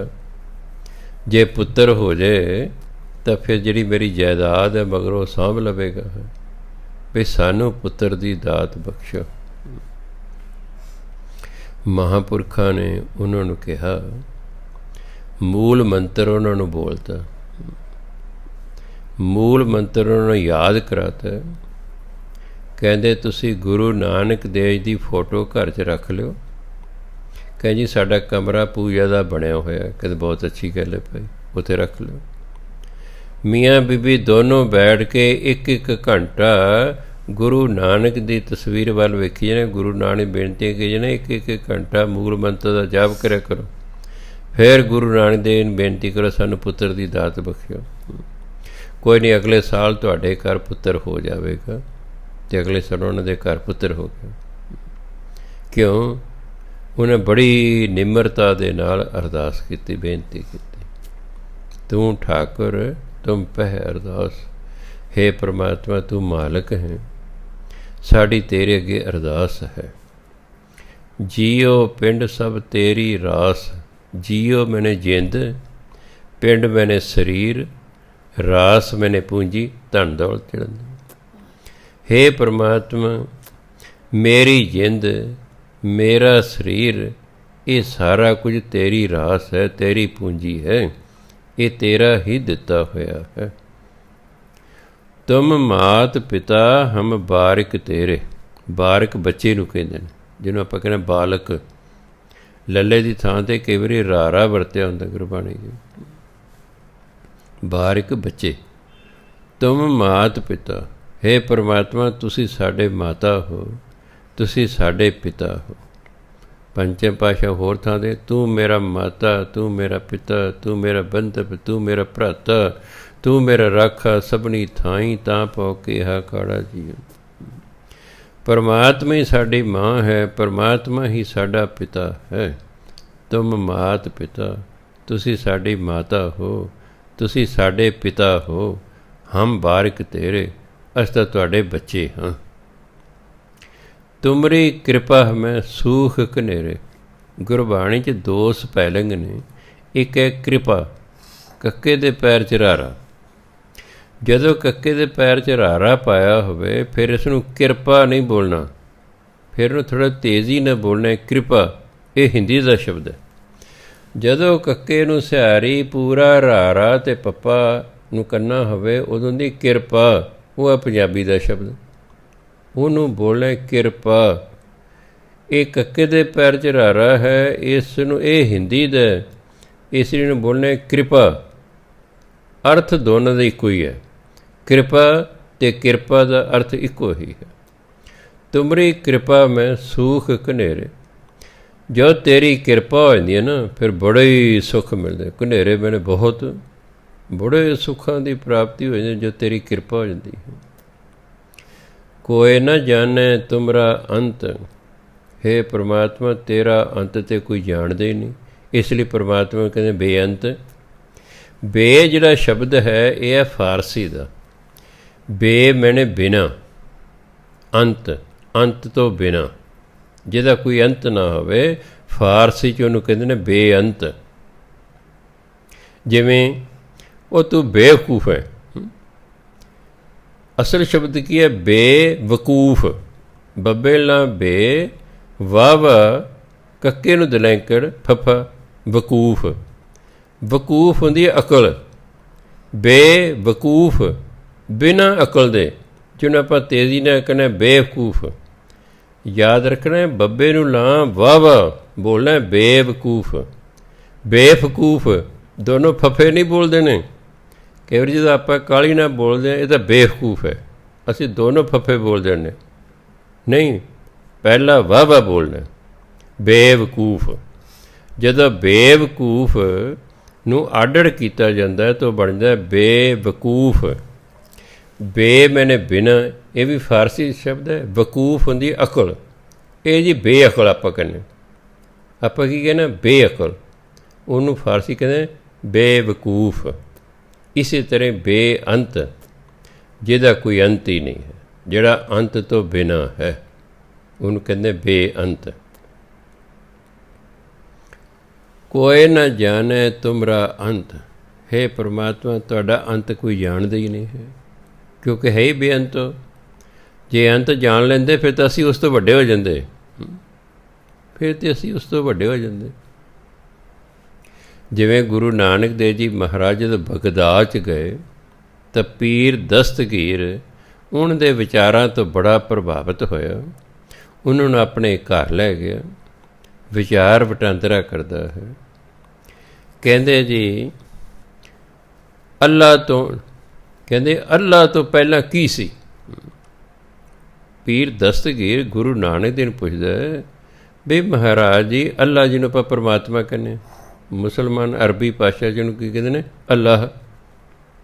ਅੱਲਾਹ ਤੋਂ ਪਹਿਲਾਂ ਕੀ ਸੀ? ਗੁਰੂ ਨਾਨਕ ਦੇਵ ਜੀ ਕਹਿੰਦੇ ਜੀ ਤੁਹਾਡੇ ਕੋਲ ਮੋਤੀ ਹੈਗੇ? ਕਹਿੰਦੇ ਹੈਗੇ। ਕਹਿੰਦੇ ਇੱਕ ਪਲੇਟ ਜਾਂ ਥਾਲੀ 'ਚ 5-10 ਮੋਤੀ ਪਾ ਕੇ ਲਿਓ। ਉਹ ਲੈ ਆ। ਕਹਿੰਦੇ ਪੀਰ ਜੀ ਗਿਣੋ। ਉਹ ਕਹਿੰਦਾ 1 2। ਗੁਰੂ ਮਹਾਰਾਜ ਕਹਿੰਦੇ ਪੀਰ ਜੀ ਠੀਕ ਗਿਣੋ। ਫਿਰ ਉਹ ਕਹਿੰਦਾ 1 2।